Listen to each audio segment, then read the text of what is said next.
in the back. If you would like to give public comment during the public hearing related to the item G1, go ahead and sign in there.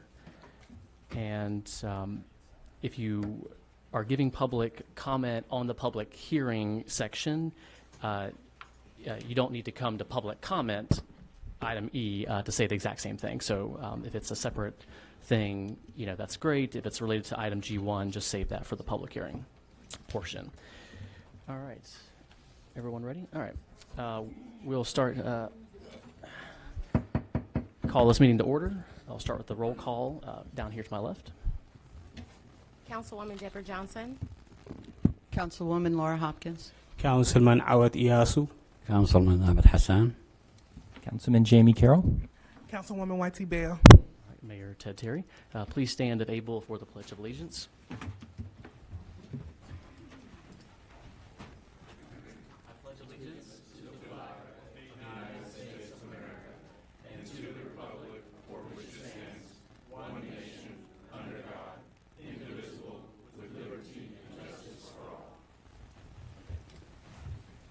Thank you very much. All right. First items section is the administrative business section. First, we have item C1. That's the approval of the minutes from the council meeting February 4th and the executive session February 25th. And I'll open the floor for a motion on this item. I have a motion. Okay. Second. Motion to approve minutes, council meeting, February 4, 2020, and executive session, February 25th, 2020. All right. Motion. Second. All right. Thank you. Any discussion? Minutes look good. All right. All in favor of the motion, raise your hand, say aye. Aye. All right, motion carries. Next, we have a special resolution recognizing Miss Betty Hassan Amin, and I think we have a few folks here who want to speak today. I know there's an event coming up in a couple of days, Saturday. So let me introduce Vice Mayor Awet Yasu to introduce this resolution. Thank you, Mr. Mayor. I think most of our community know Miss Betty Hassan. Rest in peace. She was really a cornerstone of our community, and we want to recognize her role in the community, and also we want to make sure we memorialize her contribution to the city. I have a resolution in front of me. Should I read it or? Yeah, Okay. I'm going to try to quickly read it. A resolution of the City of Clarkston honoring Betty Hassan Amin in honor and with deep appreciation of the distinguished and unselfish service given to the City of Clarkston. Whereas it is important for the City of Clarkston to recognize an individual's outstanding commitment and dedicated service they have provided to our community, and whereas Sister Betty suffered a spinal cord injury on September 10th in 1966 and went to receive her high school diploma in June 1967 while recovering at Duke University Hospital, and whereas Sister Betty would be the youngest and only child of her parents' 10 children to ever graduate from high school, and whereas Sister Betty grew up experiencing life under Jim Crow segregation in Durham, North Carolina, and was excited to go hear Dr. Martin Luther King Jr. speak in 1964 to North Carolina College at Durham College, where her family worked as a cook for over 40 years. And whereas Sister Betty was inspired by Dr. King to see the far-reaching effects of discrimination and began to focus her life on the pride, accomplishments, support, and dedication to her own people. And whereas Sister Betty moved to Baltimore and continued her education and received her bachelor degree from Morgan State College and completed her master's degree at Johns Hopkins University in Education Administration and Supervision. And whereas Sister Betty became a Muslim in 1970s and changed her name to Betty Hassan, and became a follower of the Islamic faith, whose life was guided by the Quran, where she was accepted and respected as a human being with worth and value. And whereas Sister Betty became a teacher and educator in Muslim schools, passing on the moral value and discipline to were so important to her. And whereas Sister Betty performed Hajj by going to pilgrimage to Mecca in 1992 while in a wheelchair, and this experience was an important expression of her deep Muslim faith. And whereas Sister Betty was tireless advocate for disability rights, and in Clarkston her insightful recommendations led to important changes in creating handicap access points and informed the design criteria for streetscape project. And she served as a member of the board of Disability Link, a resource and advocacy center for independent living in Tucker. And whereas Sister Betty was longtime MARTA mobility rider and committed advocate for affordable, accessible, and accountable public transit, especially service to disability community, which depends so heavily on it. And whereas Sister Betty was writer, a poet, and began a small business designing Islamic all-occasion greeting cards for the Muslim community. And whereas Sister Betty was devout wife to her husband Ronnie, and a mother and grandmother to her 2 sons and grandsons. And whereas Sister Betty lived 5 lives in one: life as an African American, life as a woman, life as a person with disability, life as a Muslim, life as a senior aging person. And now, therefore, Mayor Terry, on behalf of the City of Clarkston, its City Council and residents of Clarkston, do hereby resolve and proclaim that March 3rd, 2020, as the Day of Remembrance of Betty Hassan Amin, signed by Mayor Ted Terry. Thank you. Thank you, Vice Mayor. And I see Mr. Amin is here. Ronnie, if you want to say a few words, you're definitely welcome. If you're not, I really would love to present you the proclamation. Either way works. Yeah, come on up, Ronnie.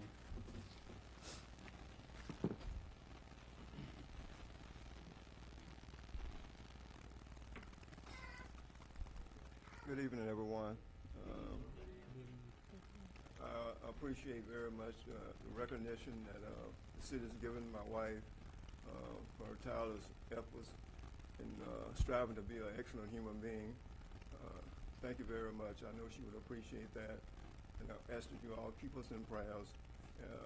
We're at a very sensitive time, a big loss, so we ask that for the community support. Thank you very much. Thank you. And I would, let's all come down to give Ronnie this honor.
Thanks for everybody. And we just want to note that on this coming Saturday, the 7th at 5 p.m., we are going to have a commemoration of Ms. Hassan Amin at the Clarkston Community Center, and I really want to encourage everybody in our community to come and support her family and remember all the great memories that she had with our community. Thank you.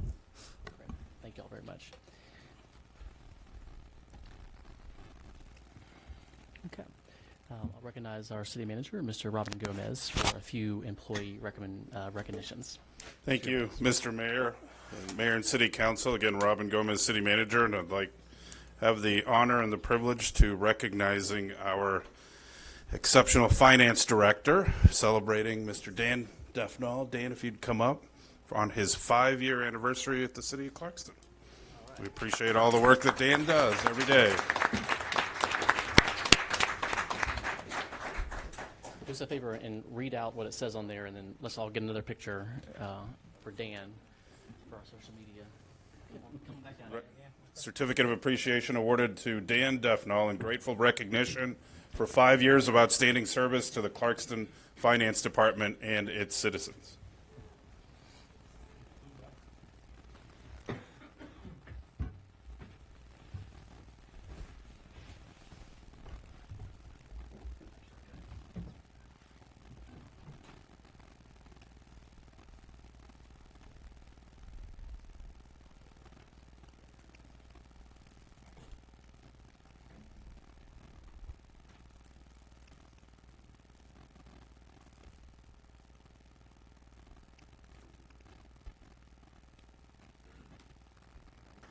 Thank you, Dan.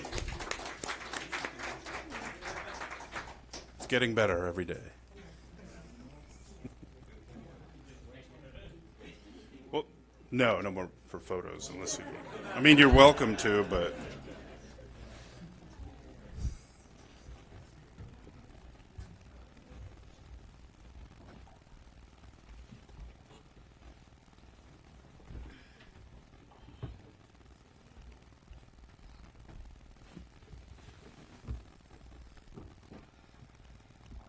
Yeah, Mr. Mayor and Council, the next two items are just to introduce you and to announce some new hires to the City of Clarkston. Actually, in essence, 3 promotions. I'll call the first one a promotion. The first one is Mr. Pete Livingston. He was a temporary Public Works employee. Pete, come on up. And Mr. Pete, he has been employed by the city for several years, but in a part-time role. And effective January 2nd of this year, Pete became a full-time Public Works employee. He's now over, and many of you may have seen Mr. Livingston at a lot of our weekend events, particularly at Milan Park or really anywhere throughout the city, helping us to keep the city as clean and beautiful and just serving as an ambassador primarily on the weekend. So welcome, Pete, to full-time work with the City of Clarkston. Anything you'd like to add? Thank you very much. I've lived in Clarkston on and off for 40 years, so I think I'll try to be a real asset for the city. Thank you very much. Thank you. Thanks, Pete. Thank you, Pete. Appreciate it. We're also very happy to announce 2 promotions in our police department. One that we had a vacancy, or 2 vacancies, but the first I'd like to recognize Sergeant Walker, promoted to sergeant in our patrol division a little over a month ago. Sergeant, if you'd like to say any words. If you'd like to say anything or add anything to. I appreciate the opportunity to serve the police department as a sergeant and citizens. Thank you. Thank you. And our promotion of Lieutenant Darian Haygood, promoted from sergeant to lieutenant just a few weeks ago. And I think, Lieutenant, you've been with the city for almost 3 years. Goes by quickly, but Lieutenant Haygood.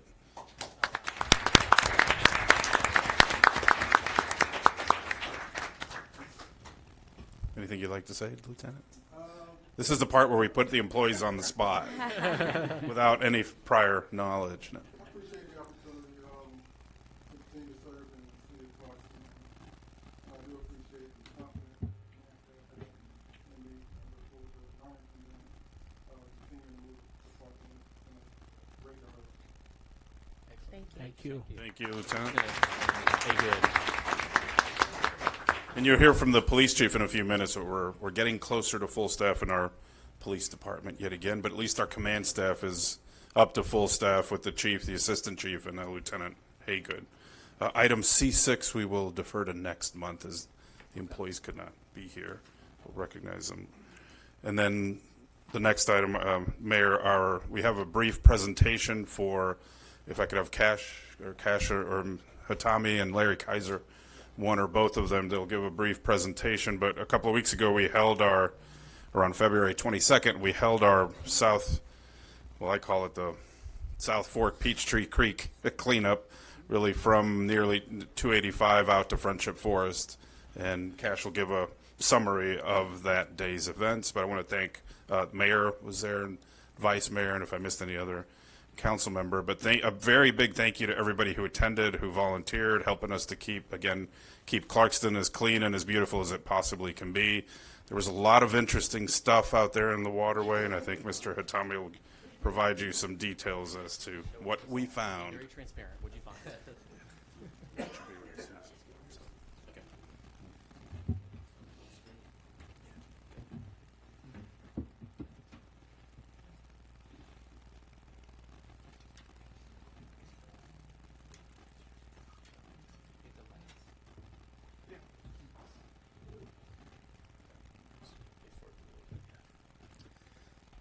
Good evening, everybody. Good evening, Council. Excuse my, if I sound a little congested, this weather has messed everybody up, including me, but I'll try my best. So yes, as Mr. Gomez mentioned, we finally did our cleanup event on February 22nd.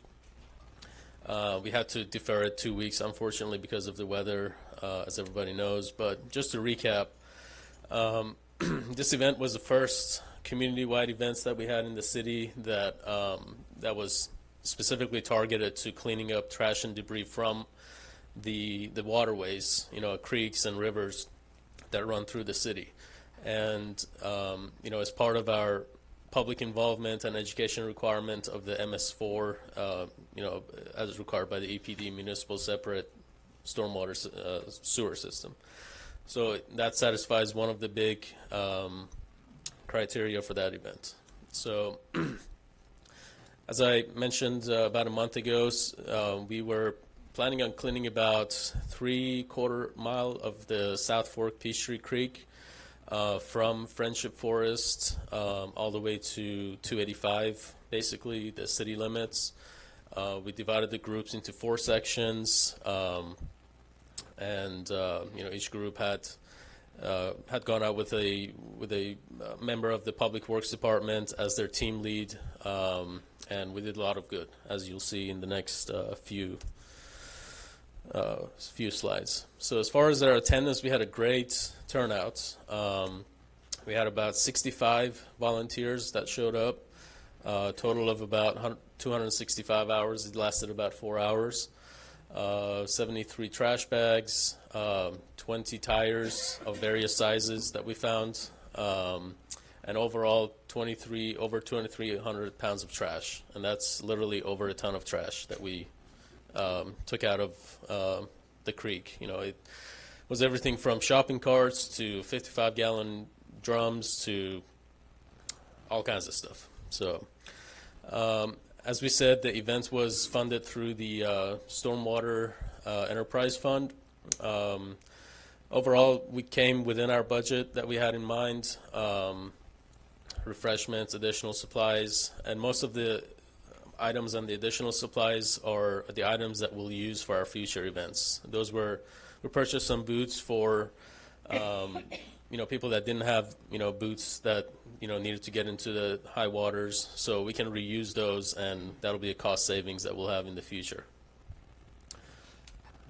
So here's some pictures. We had a few groups. So the first picture is our groups that showed up. A couple of the councilmen and mayor and city manager, everybody was there. And then these 2 pictures are from a group called Envision Atlanta. They had a lot of college kids from Toccoa Falls that came down with, with kids under 18 that they basically mentored them, and this was part of one of their projects that they were teaming up with the kids that they decided to do. A few more pictures. These are various sections of the creek. As you can see down there, bottom right, a shopping cart, the blue barrel, tires. More pictures of everything.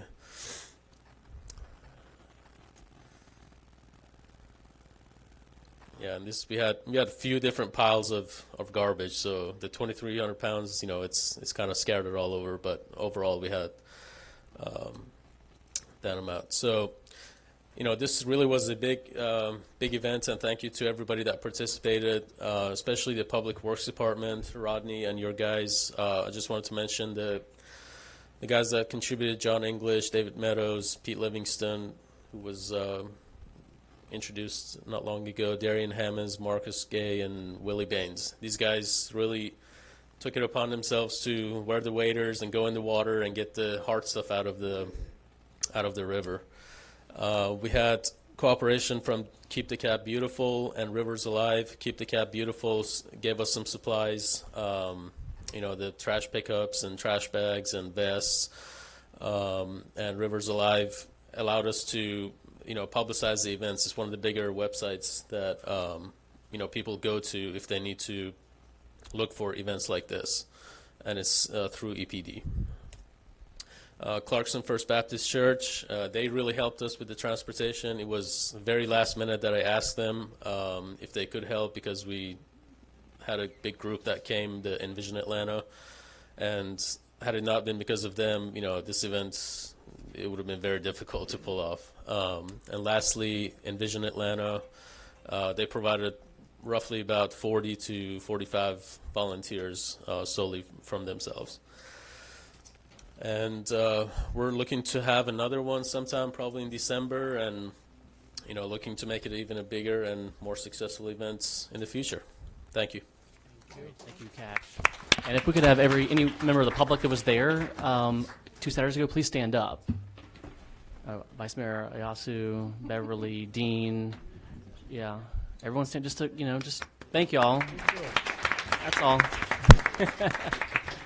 Awesome. Mayor, just to add, I think as Mr. Hitami said, we will have another one of these. We really do appreciate everybody, even residents that I see just out on their walks throughout the morning, throughout their day, that help us to keep our streets cleaner. That is truly, truly appreciated, and these types of events are just an additional opportunity.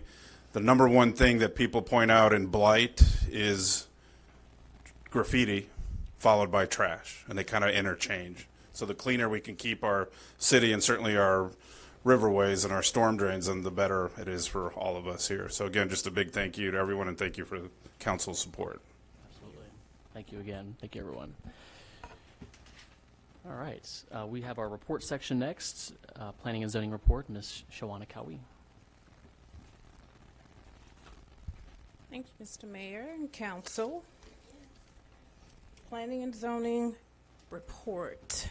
On March the 19th, as part of the Planning and Development Work Plan for this year, we have planned a series, it's a quarterly series, for code compliance to do or not to do, Series 1, and we will be focusing on the apartments, leasing agents, the managers, and business owners.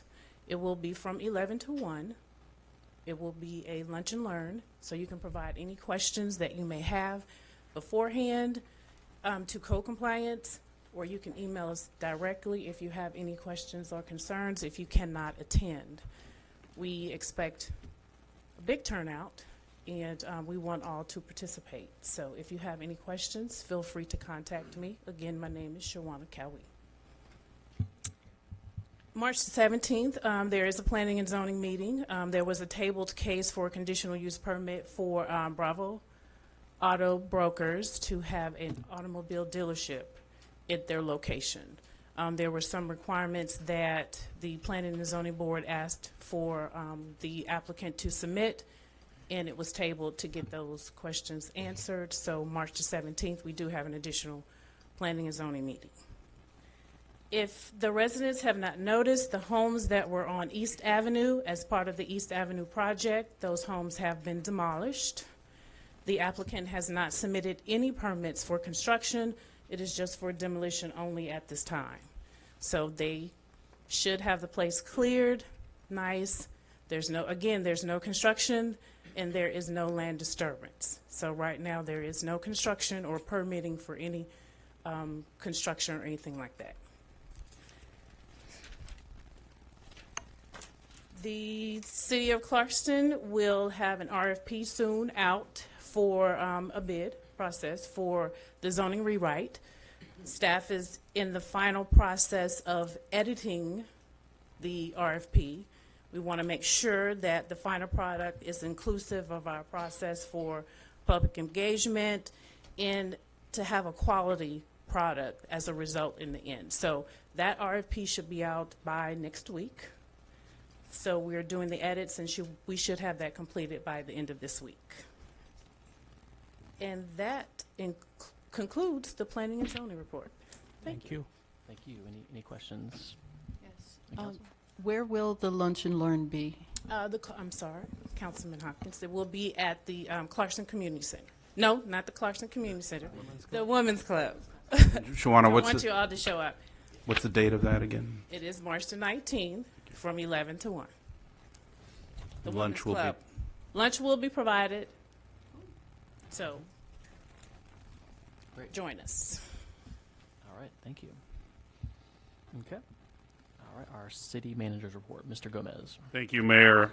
You have at your area, hopefully, the two financial reports. I'll try to go through them as quickly as I can. One is at the top through for fiscal year 2019. I went over a lot of this data at the February council meeting. We are nearly complete with this report. We have a few outstanding invoices to pay specifically for some of our vehicles that we hope will arrive, if not this week, by next week. But just wanted to point out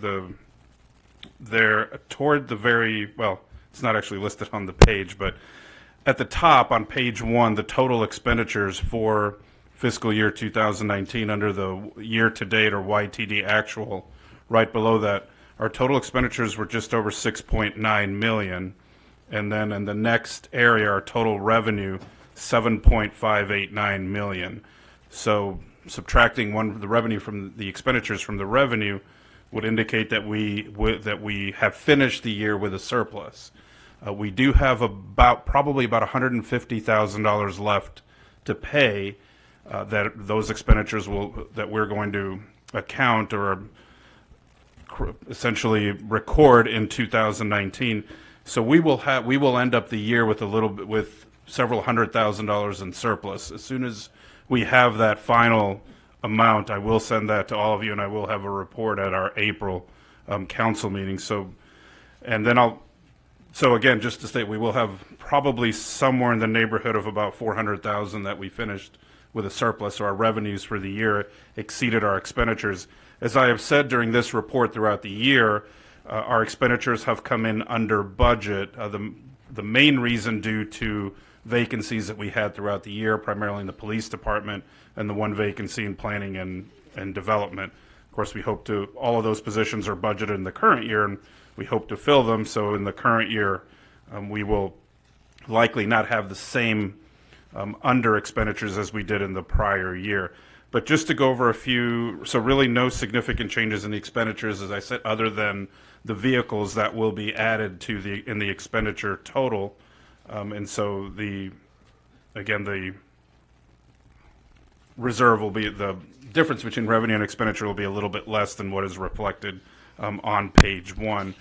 Just wanted to highlight the revenue because our largest source of revenue in the general fund from property taxes, we received from the county a little bit over $300,000 in adjustments, meaning that there were a considerable number of properties that appealed their taxable assessment.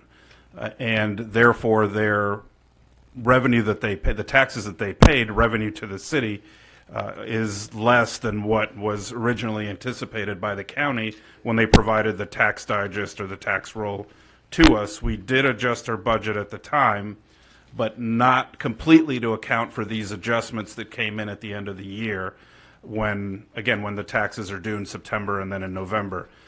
This is really the first time we've had such a big adjustment because there was a sizable increase in value from the prior year, 2018 to 2019. So I will provide you a spreadsheet, and I'll have more details at the next meeting as well that will explain those adjustments. It appears that there are about 13 multifamily or apartment complexes that comprise the majority of those adjustments. So just less revenue because they paid less in taxes because they appealed their valuation. But we'll have all of those details, as I said, hopefully later this week, if not by early next week. Another, and by the way, I'm sorry, I jumped to page 13 where we begin the general fund revenue. Another anomaly, I will call it, was, and thank you to the mayor for going to the event on Friday to pick up the check, and it really was a check, right? They presented a check, I believe, to many other cities and the counties. Literally the deadline. Literally, right. So we received Friday our annual franchise fee payment. For all of you who may or may not be aware, on everybody who is a Georgia Power electrical customer, every month when we all receive our bill, there is on there a franchise fee. Some people just refer to it as a tax, but it's a fee. So Georgia Power has agreements with all local governments that's called a franchise agreement that allows Georgia Power to operate within that jurisdiction, whether it's the city of Clarkston, the city of Avondale Estates, DeKalb County, and so on. And then just once a year, which is surprising to me that they have allowed this to go on as long as it has, once a year Georgia Power then pays those fees back to all the governments. So we received on Friday, and they're required to pay that prior to March 1st for the preceding year. So we just received all of our 2019 revenue, and it was 242% above what we had budgeted. Their payment was just a little over $520,000. The total revenue here includes some other payments that we received earlier in the year, but that revenue was significantly above. I have sent several emails and left a voicemail to figure out the data as to why that is so significantly higher. We had never received, I believe, more than $230,000, and all of a sudden we're at $520,000. So I'm looking to find out why such a significant, not that we're going to give any of it back, but we want to make sure that it is in fact our revenue, not someone else's. We believe a part of that may be the annexations that occurred 4 or 5 years ago. They may not have correctly coded everyone. We were made aware of several residents did call us within the last couple of months stating that they had been billed for apparently at least a year. I don't remember, Dan, if it was longer than a year, of franchise fees because they had been annexed into the city of Clarkston. So we're going to find all of that out. I also, in my email, included information as to whom I may be able to speak with to possibly also have an audit of these franchise fees, again, to make sure that we're receiving everything that we're entitled to, which, again, pretty much everybody pays the franchise fee, but there are no exemptions or exceptions to it. However, we just it's always good to make sure that you're getting everything that you're entitled to. And plus, that's what I used to do in another lifetime, is audit utilities. And they love me for that. So that's really the only significant difference that I meant from last month to this month. We will have this finalized because our external audit is about to be completed throughout this month, and then we will have a presentation at the May council meeting from our external auditors. So we need to finish out the year. Does anybody have any questions for fiscal? One. Oh, yeah, go ahead.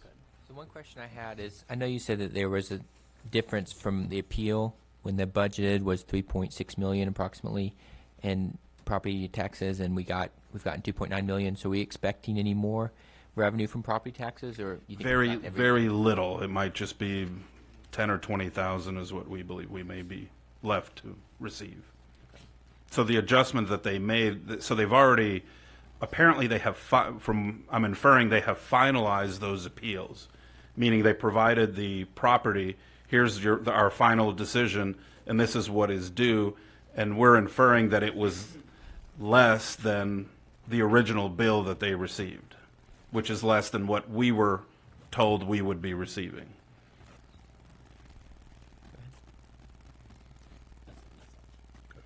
The second report is through the first 2 months, so through February 29th of our current fiscal year, and so we're very early into the year. Again, our revenues, as I've stated many times, tend to arrive later in the year, especially with the insurance premium that tends to arrive in October, the property taxes that the majority are in also in October through December, and then our franchise fee payment that won't arrive until next year. And those are our three single largest sources of revenue in the general fund.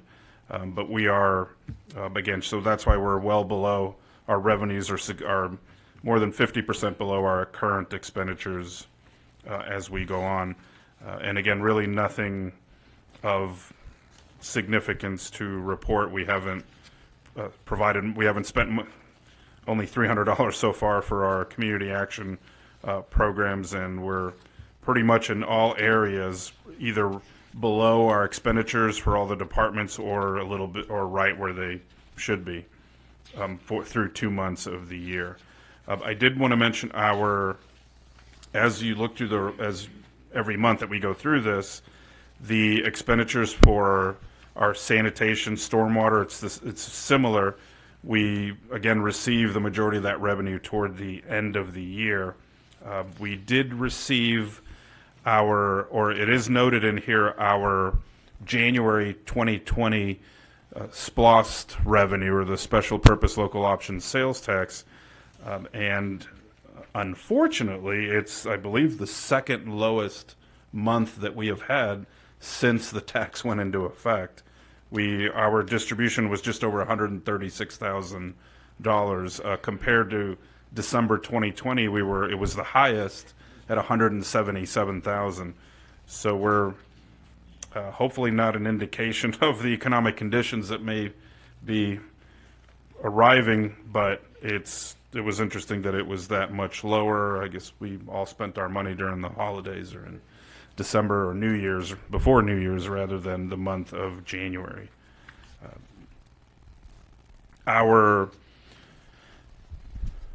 We will be discussing later this year, and this is more for the public, the previously council approved from a couple of years ago issuing the next round of SPLOST bonds.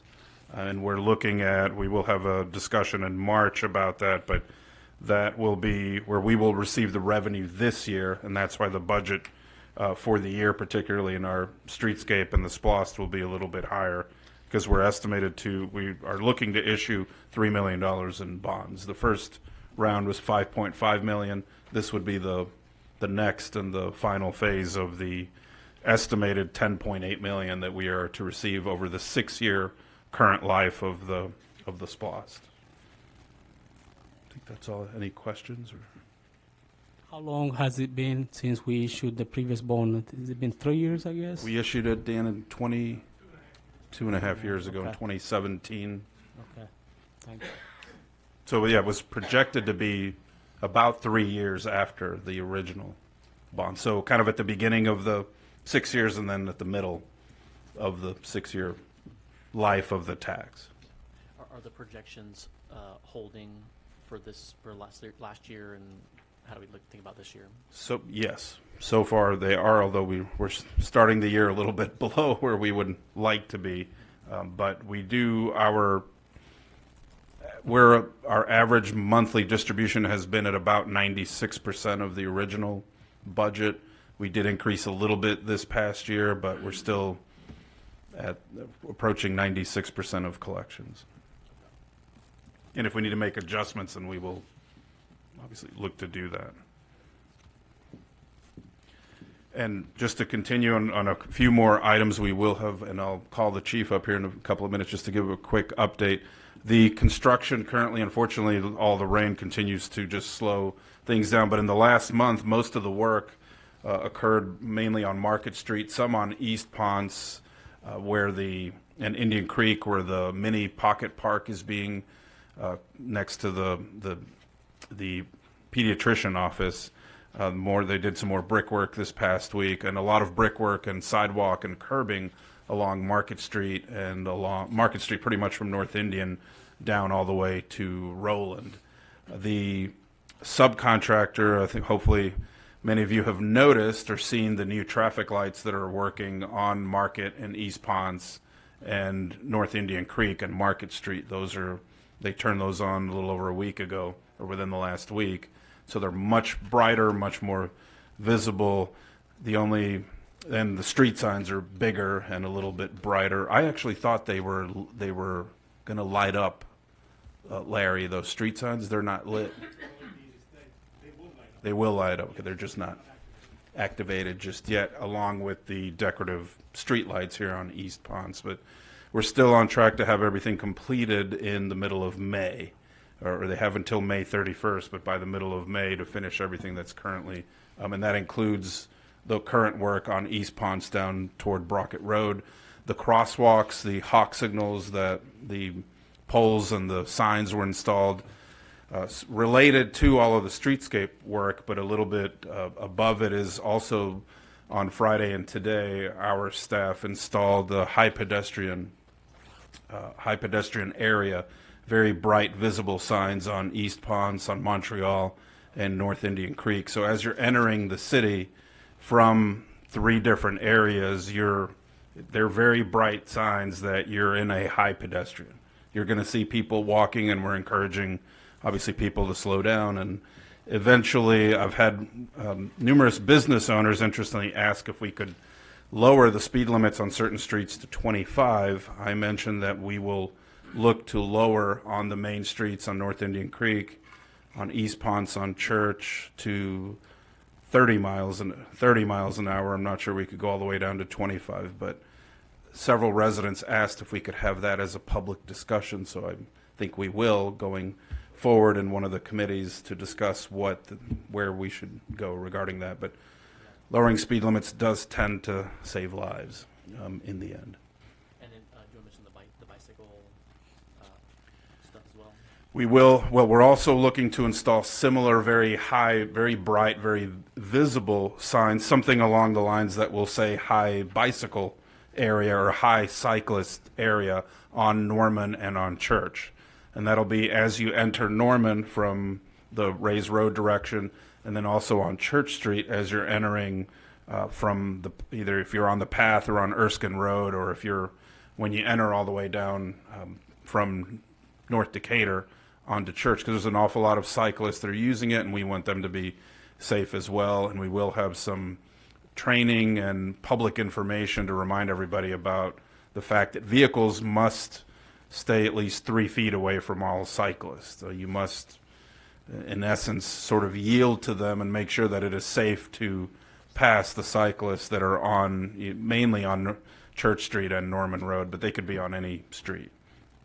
So we're also going to be doing that. Yeah, and I just want to add to that. I appreciate you working on that, Mr. Gomez. We have so much bicycle traffic that comes through Clarkston, and certainly we want Clarkston to be sort of a friendly thoroughfare for those bicyclists. They have their route. They're going hundreds of miles sometimes, but sometimes, and I think oftentimes, we see them stopping to shop and to maybe get a drink or something.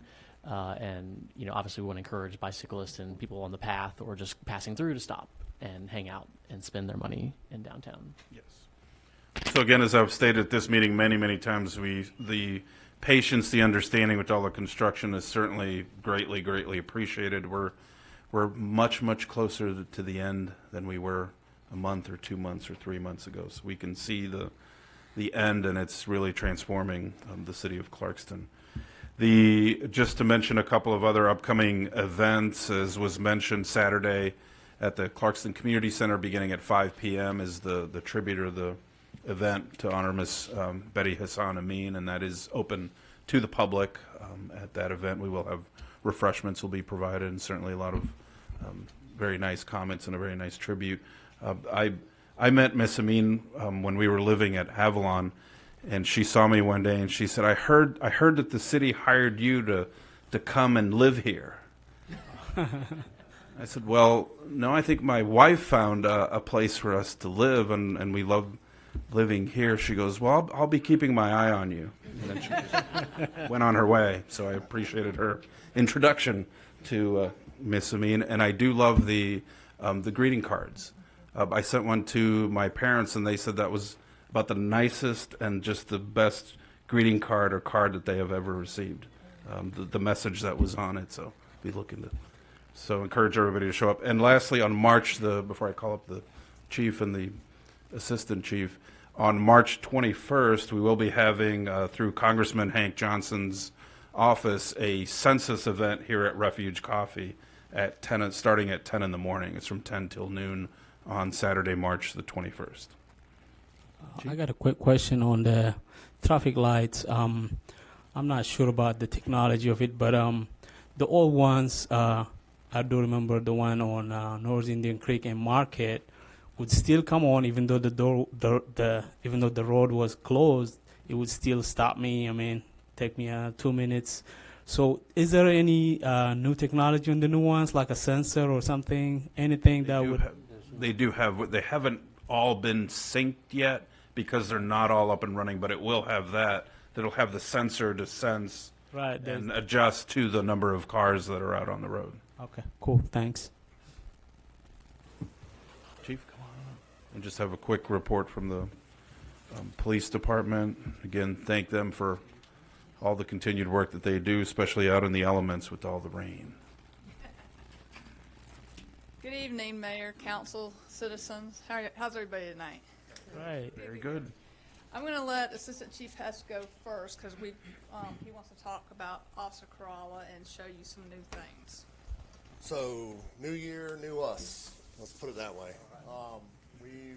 If you guys notice, the chief and I, we just picked up, Lieutenant Haygood and I just picked up new shirts for all the officers. We've redesigned the shoulder patch to more of a traditional shield-style shoulder patch. The detectives and supervisors will be wearing gold, and the officers will be wearing silver and black. We've outfitted the officers with new soft-shell jackets that will keep them warmer in the wintertime, and they are also water repellent, so we can keep them out there. Oh, so Officer Corral is the model this evening. Yeah. Let's see. Look pretty. Officer? So the new jackets will become with the rank insignia, shoulder patch, and a new, very nice badge patch that actually replicates our patches or our badges we wear. Before we had a generic badge patch. One other item that a lot of research has been going into is with law enforcement is going to a load-bearing vest style. We already wear exterior carriers. They're just not load-bearing. Officer Kerala, this is the vest system that we're going to for our body armor. Eventually, we've got pouches coming where we can take some of the weight off the hips of the officer. That's going to spin around this way. Turn. You got to turn like a model. Well, let's see. Show the council. Yeah. So they'll be equipped with pouches. We're going to limit the equipment they can carry up top, but there's plenty of studies out there that shows getting some of this weight from the hips up here increases the years of workable life that an officer has. This is all kind of new and moving forward, staying with current trends in law enforcement. The other benefit is with these vests, there's that police insignia across the back, where even someone from the rear, there's no question who we are. We've also kind of redesigned, if anyone's seen our old hats, they just had Clarkston Police. We've got our badge now embroidered on it, same color scheme, gold and silver, depending on what your position is within the agency. So you guys are going to be seeing that rolling out probably in the next 2 months, give or take, month and a half, 2 months, to get the carriers in and get the officers retrofitted in. And we still have our body cameras. These vests are retrofitted, and our body cameras actually still on the vest and all the vests. So got that. I know vehicles, you guys have probably seen some of our brand new 2020 hybrid vehicles are now on the road. So we have deployed 4 so far of the 10 I believe that are coming. We'll be picking up another one that's fully ready to go hopefully tomorrow. 2 more hopefully next week. We have the last 3, 2 of the 3 are on trains in Georgia, about to be delivered to Allen Visual Ford, and then they'll be outfitted. And the final 10th 2020 hybrid is waiting to be shipped on a train back to Georgia. So the fleet will consist of all 10 2020 hybrid Ford Explorers and 3 2019 Ford Explorers. So the entire fleet for patrol will be Explorers. I think that's really my update. I don't have any questions about anything else. How does the camera work if you're wearing a jacket? We got the remote here. Sorry? We got the remote. But if you have a jacket over it. No, you gotta see it. Oh, you're talking about when your jacket is on. So that's something that we're still working out some kinks on. And one of the options we're actually looking for is retrofitting the jacket, where you can take the camera out of the vest area and put it inside the jacket, where you're not getting instructed. That would probably be the only hiccup with these body cameras that we use. So, So otherwise you would have the jacket pull back, or most of the officers, honestly, we don't zip them up because of access to what we have here, especially moving to the load-bearing carriers. Part of the new uniform shirts that styles that we're getting them is they're polyester up top.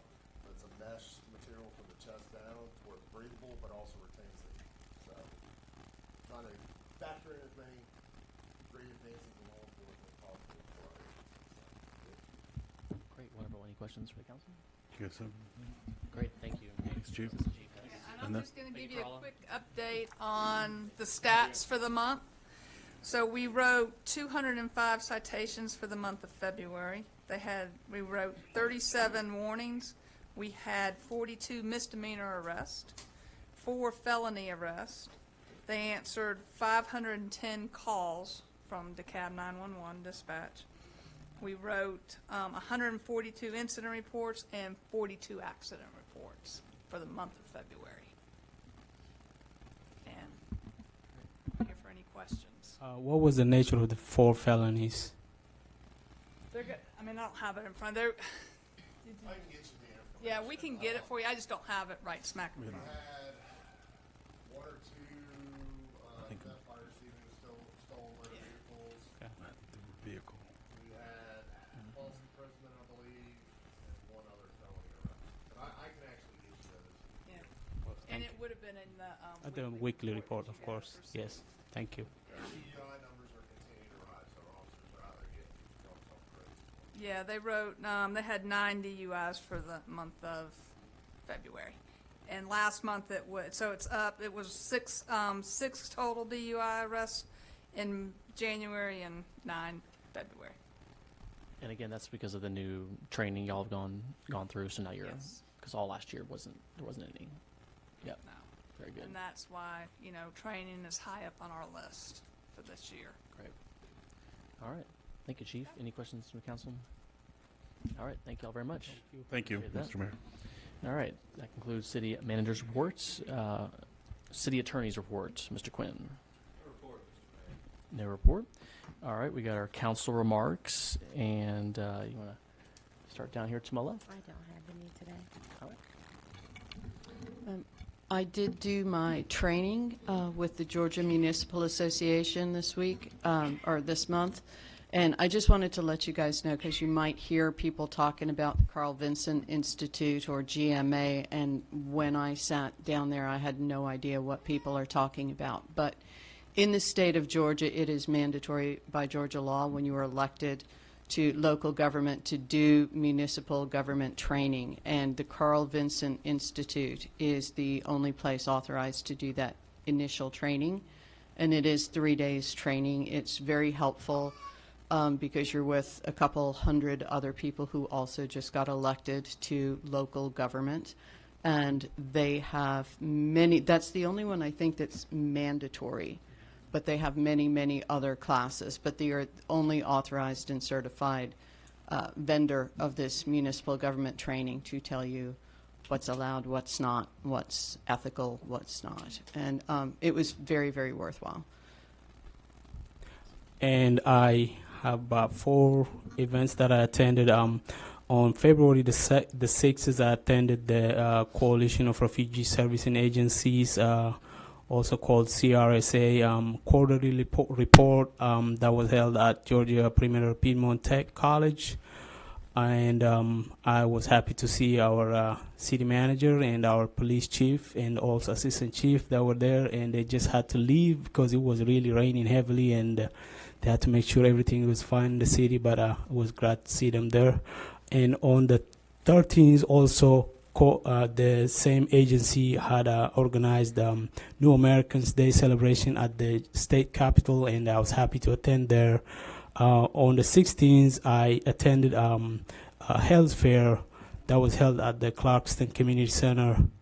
And also on the 22nd, of course, as we heard on the presentation, that I attended the Rivers Alive along with my 3 kids, and it really was great for me and also my kids.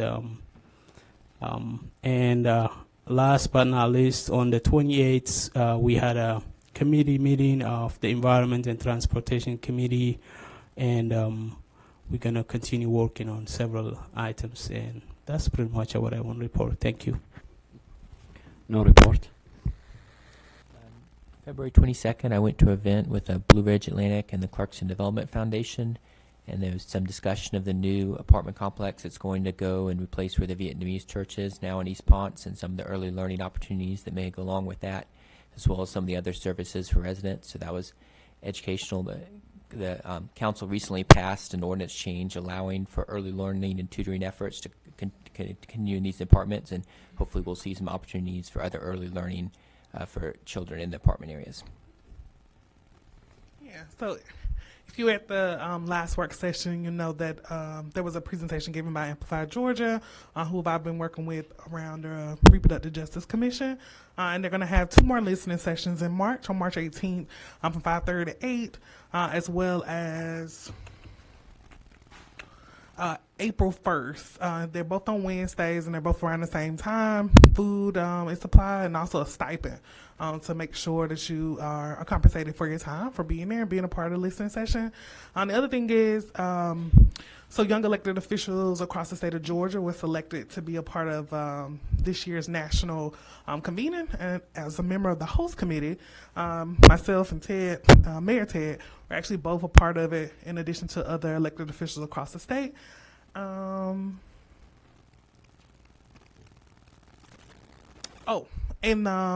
For the early learning, as well as the healthcare task force, wrote a letter with Dr. O'Connell to get grant funding for the actual task force. All right, thank you, council members. Just one thing to report. This will be my last report. Tomorrow I will be qualifying to run for the county commission, the Super 6 district of DeKalb County, which is the district we're in right now. And I've enjoyed my time as mayor of the last 6 years. I remember, in fact, meeting Miss Betty Hassan Amin when I first moved to Clarkston at a gathering of the Clarkston Next Steps. It was Clarkston Development Foundation at the time. Roberta remembers that. And they brought a lot of members of the community together. Many in this room here were there almost like 8 years ago, I think. And I remember over and over again, no matter what little group I went to, everyone was talking about pedestrian safety, safer streets, safer sidewalks. It was something that you just heard over and over again in Clarkston. And I I've told this story before, but I was encouraged by my neighbors on Mel Avenue, John remembers this, to run for mayor to get speed bumps on Mel Avenue. Just get speed bumps, yeah, and just start there. And it's something that, when I realized, how expensive speed bumps are and, how complicated it is to do that, I kind of, felt a little daunted.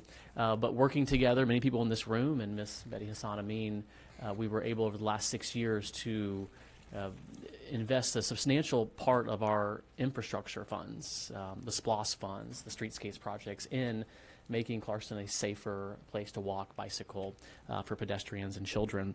And so I'm happy that the work is moving forward. I know the rain is slowing it down a lot, and there's a lot of projects ahead over the next several years.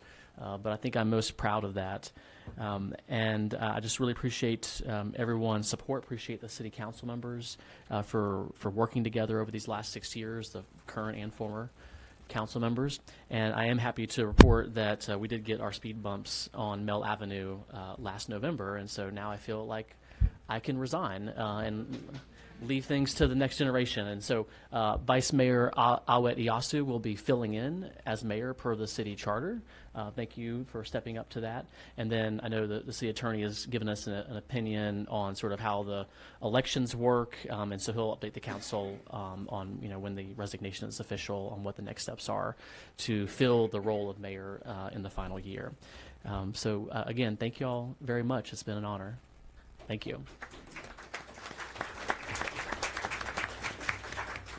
All right, we will start our public comments, and we'll just invite anyone to come over here to the microphone, just introduce yourself. Yeah, the public hearing. So reminder, if you haven't signed the public hearing for item G1, the binder is in the back there, so go ahead and make sure you sign up for that portion. And then for this public comment, just let's keep those public comments to anything but what's related to G1, please.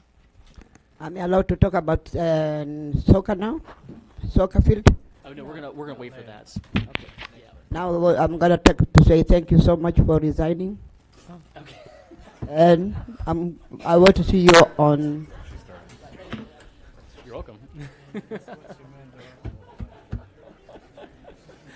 Hi, Mayor Ted. My name is Councilman Khalid. I bring you greetings. City of South Fulton. Yes, I bring you greetings from Atlanta's new twin city and the blackest city in America, South Fulton, Georgia. When I heard this was your last meeting, I had to come and say thank you. No one knows how hard it is to do these jobs if you haven't done these jobs. And when you're trying to be progressive or visionary, it can be really lonely. You know, there are a lot of people that are here tonight, but that isn't the case at every council meeting or work session, and no one knows how many hours and hours and hours of conversation it takes to get to 4 votes. Or while you're having all of that conversation, before the meetings and after the meetings, you also have to do things like make sure that people have speed bumps and that streets are paved and that there are that people have street lights and all of those services, that their trash is picked up. You get all of those calls. And because Georgia pays woefully low salaries to its lawmakers, you also, while you're dreaming and visioning and fixing streets, you also have to like go get a regular job to keep the lights on in your house. So it just takes a lot of work to do this, and to be good at it. And Mayor Ted, you weren't just good at it, you were great at it. You raised the minimum wage. You were the first city to make Election Day a holiday and to decriminalize marijuana, which means a lot because there are many, many people like me who are locked up for those things. But I think more importantly than all of those things, you inspired a whole generation of activists like me from Black Lives Matter and Occupy to run for office and to serve. And so it isn't just Clarkston that owes you a debt of gratitude. Everyone in Georgia is better off because you sat in that seat. So thank you so much for all you do. Thanks, Councilman. Thank you. Chris Busing, 20-year resident of Clarkston. Georgia has new voting machines. They are BMD, ballot marking devices, because federal judge Amy Totenberg ruled that the machines that had been in place since 2000 to 2019 were not counting properly. They were not verifiable elections involved there. So this evening, DeKalb Elections Board had a meeting over at the library, and they put on a little demonstration of how they work. And they were very helpful. I had a lot of questions. There is a paper ballot dimension to this voting, and basically how it works is you got to show your driver's license, and they make sure you're registered, and that's all done electronically. You don't have to, and that's very nice. And so then they give you this card, and you put it in the machine, and there's a touch screen, and you make your selections, and then a piece of paper is kicked out. It's about this size, letter-sized piece of paper, and then it's kind of like a card, and it shows all of who you voted for, and then you have to take that to another computer, and you slide it in, and it is tabulated on a chip. All of the votes of that precinct are tabulated on a chip, and but the paper, it goes into a bucket inside of the machine, and no one ever counts them. The only time they ever come out is if there's a court order because there's a contested election or something like that. So it's not really a paper ballot voting, as a lot of people know in here, that I believe that pure paper ballot voting is the only means for which citizens can verify that the actual tabulation of votes in their precinct. So it's really just window dressing paper ballot, and there are already 2 lawsuits. That's my impression. But there are already 2 lawsuits before Judge Totenberg again, and hopefully she'll strike down these machines. What is wrong with Georgia's planned new voting system? And this is from votergeorgia.org and Garland Favorita. Did you know that the election results from Georgia's planned new system will be 100% unverifiable to the voter? Did you know why there are 2 pending U.S. district lawsuits in Georgia to ban the planned new voting system? Do you know why the system that Georgia is purchasing was rejected in Texas and is being banned in Colorado? Did you know that Georgia's planned new system does not produce real ballots? Do you know why nearly all top computer scientists and election integrity advocates contend that Georgia's planned new system is unsecure? And so we hope that we get these machines thrown away too with the $100 million that Georgia just spent on them, but it's still worth getting rid of it. Go back to Thank you. Susan Hood, Clydesdale Drive. There seems to be a lot of confusion about who can be considered for appointment to the Clarkston's Downtown Development Authority. This has arisen just in the last couple days, as far as I know. The last official city communication that I'm aware of stated that the deadline to apply was February 18th. And at last work session, the agenda had the 3 applicants' names on there. And tonight, you will see there are 3 additional applications that have come in. Yesterday, the city clerk notified council and mayor that another application had come in yesterday, that from Ms. Servone, and based on word of mouth, 2 additional applications have come in since then. However, this information is not known to the public. If there truly is no deadline, then that information should have been communicated to the entire community, because there are likely other people, I know of 2 personally, who would like to have applied had they known that the deadline was not passed. So it's clear that there's a considerable amount of confusion. Is there a deadline? Was the deadline that was officially communicated to the citizens on the city's official website, was that incorrect? Who is and is not eligible for appointment? Why was the original information not officially changed and communicated? Why Does it appear that some people were aware of this? Some people weren't aware of this. Some of this is going out word of mouth. I'm not familiar, and I don't think anybody is familiar with the guidelines and the rules of how all of this has evolved. It's a mess. Good government requires that members of the community have the information they need to make decisions, and everybody should have the same information. So I call on this body to table this item tonight.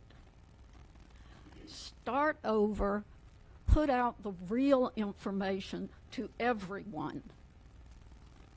Thank you. Thank you. Good evening, John Beck from Orchard Street. Actually, I just wanted to talk to Ted for a minute. You're right, we go back a long way as far as Clarkston goes. You remember what I told you when you said, you know, I'm going to get speed bumps. I said, good luck with that, because I've been trying for years. And so thank you for that. I have said many times before, elected jobs are the most thankless jobs in the world, when you either make people mad or you make them really happy. And there's very little in between. I want to thank you for all the years you put in, because I think for the most part you have been a very good influence on Clarkston. You were a very good face for Clarkston for a while. We have certainly not always agreed, but I don't agree with myself half the time. So, you know, I don't hold that against you. Good luck. I'm not really up to speed yet on who's running or whatever, but good luck. How's everybody doing? All right, my name is Detective Ricketts. I'm with the County Police Department. I'm with the Police Athletic League. I just came actually to speak in reference to community outreach as you guys continue to move on as far as your agenda. The last 2 years, we were able to partner with the city of Clarkston in reference to the After Dark Summer League, which was an initiative that was conducted at Clarkston First Baptist Church. Within the last 2 years, we've placed 10 juveniles from DeKalb County, 2 from Clarkston, in college as part of the program. They have to go through a mandatory workshop before they play their games, and then they play their games all the way throughout the summer. It was a 2-day during the week, Tuesday and Thursday event. It lasted from 9 p.m. to 1 o'clock in the morning. So again, I want to say thank you for the last 2 years. Some of the city council have come out to support Mr. Gomez, Ms. Sanders, Mayor Terry. I appreciate you coming out and shooting that thing that you call a jump shot. I finally made it. He made one after his 16th attempt. But I do want to stress I was asked to bring someone from the program to speak, and Mr. Townsend was one of the presenters. He has his own organization. He came, he believed in it. We averaged about 100 youth every Tuesday and Thursday, and so he started to volunteer his time and started to coach. And I wanted to initially bring a youth that was going to come to speak to you all about still the outreach dealing with the youth. I got a text message this morning from a case detective at Tucker Precinct. I had 2 kids that were part of the After Dark Summer League in the city of Clarkston that were 2 of 6 that were arrested within the last 2 days for armed robbery, kidnapping, okay, in Brandon Hills. Students at Clarkston High School, okay. Naseem Rucker, 17 years of age, was one that was literally at the program every Tuesday and Thursday. If they have nothing to do, they will find something to do. If they have nothing to do, they will find something to do. So, again, it's important. They actually were charged with 4 counts of armed robbery. They're looking at several years. But these individuals that were entrenched in the community right here, and they were coming in the city of Clarkston, and they were a part of it every Tuesday and Thursday. So just try to continue to make sure that we give them something to do, especially during the summer months. Thank you for your time. Mr. Townsend. Good evening, everyone. Mayor Ted, I'd like to say congratulations on your next move, and it's been a pleasure meeting you and just having conversation with you. Just to piggyback on what Detective Ricketts talked about as far as our After Dark Summer League program, I wanted to speak to the importance of it. As a mentor and a mental health agency and a community partner of Clarkston, we see the direct effect that this league has on our youth. We had about 100 youth that would come out every Tuesday and Thursday, and during the time of 9 to 2 a.m., I'm not sure if you know, but those are the most deadliest times for our youth ages 12 to 25. So we had those youth that were accounted for. Not only were they able to engage in a physical activity such as basketball, but we had the leadership and the life skills that took place an hour before. So that was mandatory. We had 7 youth that were actually hired from one of our speakers at the event. As Detective Richter stated, we had 10 students that went on to college as a portion and as a reward for being diligent and serving in that program. Now, this program is essential to Clarkston, and being forward, you're one of the only ones that is offering this program. Now, we work as Hopeful Change, we work in 5 different counties, and the other counties, Fulton, South Fulton, they are trying to adopt this program because there is a need for our youth. If you don't have resources, as Detective Ricketts said, they will find something to do. In the last 6 months, we've had 17 of our students murdered. We've had 3 murdered this year, this month. Well, we're in March now. In February, we have 4 students murdered. And those are students that are right around in DeKalb County and adjacent to Fulton County as well. So I stand here as a mentor and a concerned citizen, as a father, as a community partner, asking that we not only continue this program as a village, but that we offer other programs that are essential to us preparing our future, equipping our future, and helping these young kids. We're saving lives. You know, when we have them there from 9 to 1, those are crimes that are not being committed. Those are minds that are being intrigued, and those are youth that are reaching out to do other things that are constructive and positive. So we appreciate the time. I want to give a shout out to Councilwoman Bell for coming out, City Manager Gomez, who was out, Mayor Ted, you were out, and Ms. Sanders, who's been a crucial, integral part of this program. So thank you, and we look forward to many more years of prosperity. Yeah, absolutely. And we're continuing the program. We're again. Yes. It's again this summer. It's funded, and it'll be, I think, a little bit more. So yeah, and of we're course, ready. if it's clear that there's other opportunities to expand the program to do it more than just the summertime, please let everyone up here know about opportunities to do that. Yeah, thank you, Detective Ricketts. Appreciate all your hard work. My name is Pat Maddox. I grew up in Clarkston when I was 7 months old. Until now, I'm still here. But I'm part of Friends of Refugees, and I came to oppose the NAM project.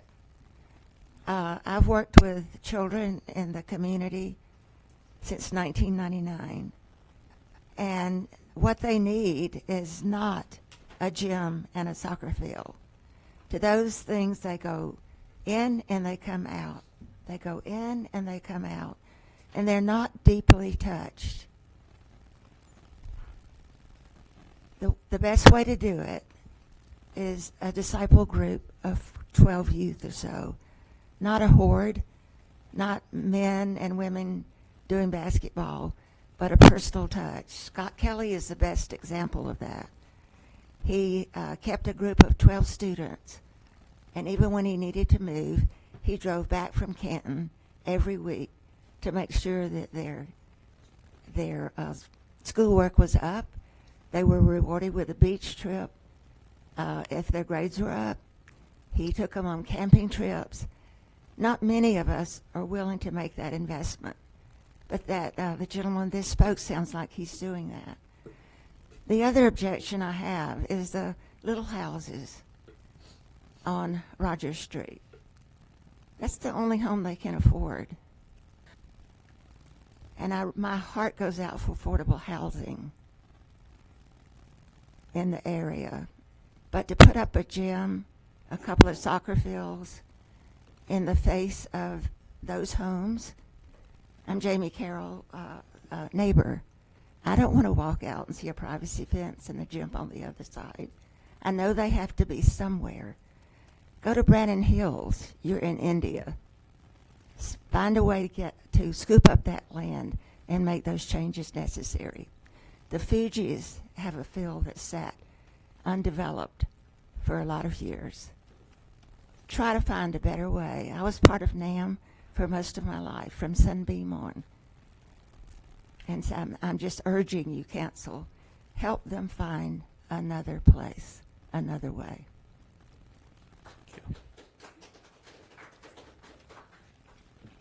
All right, any other public comments? Okay. All right, we will close the public comment section, and we will open up to our new business, item G1, and that is the conditional use permit request for the properties located at 961 Roland Street and 3673 Hill Street. And I'll invite Ms. Cowie to come up and just brief everyone on this item, and then we will hear from the applicants, and then we'll go to the public hearing.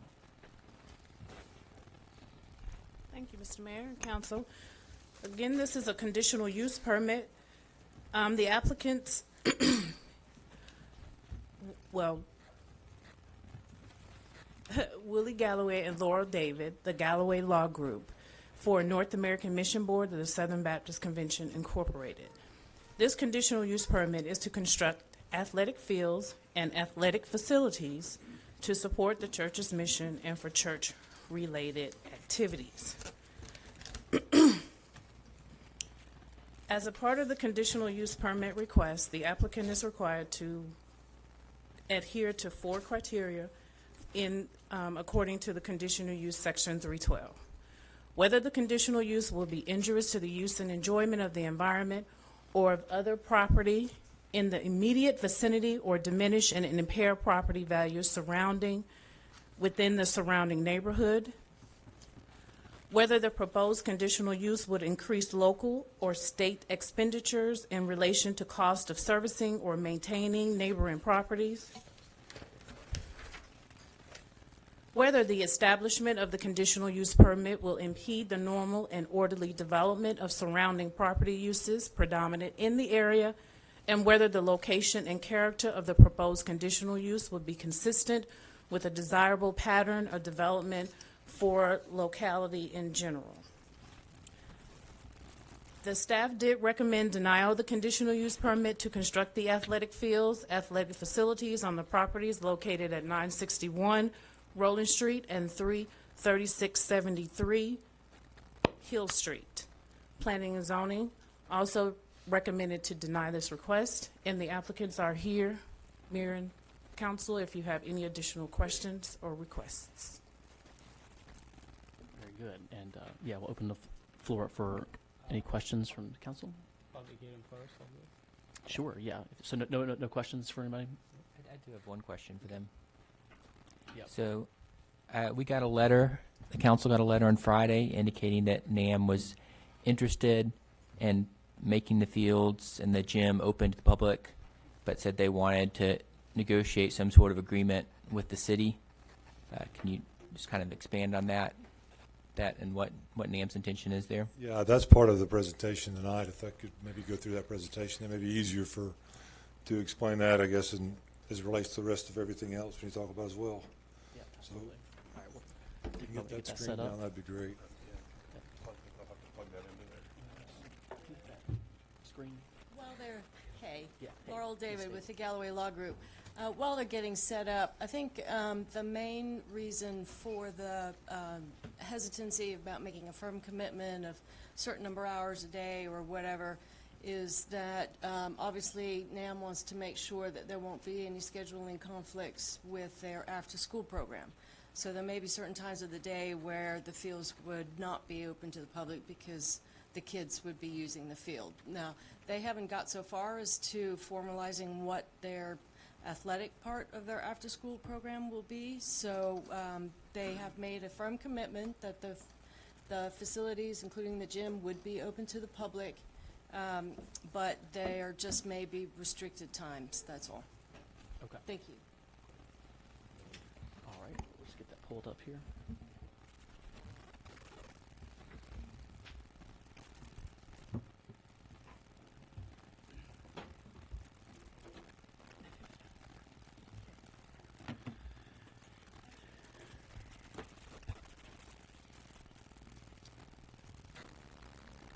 Thank you again for letting us come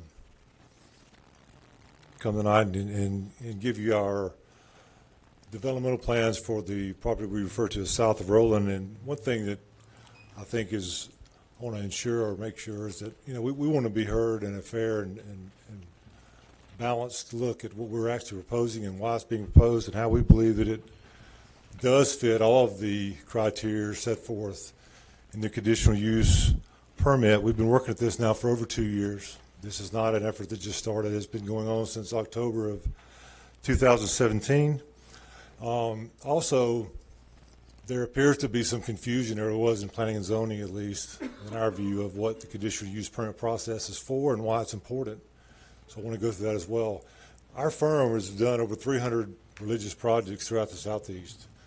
We've worked in some of the hardest zoning jurisdictions in the Southeast.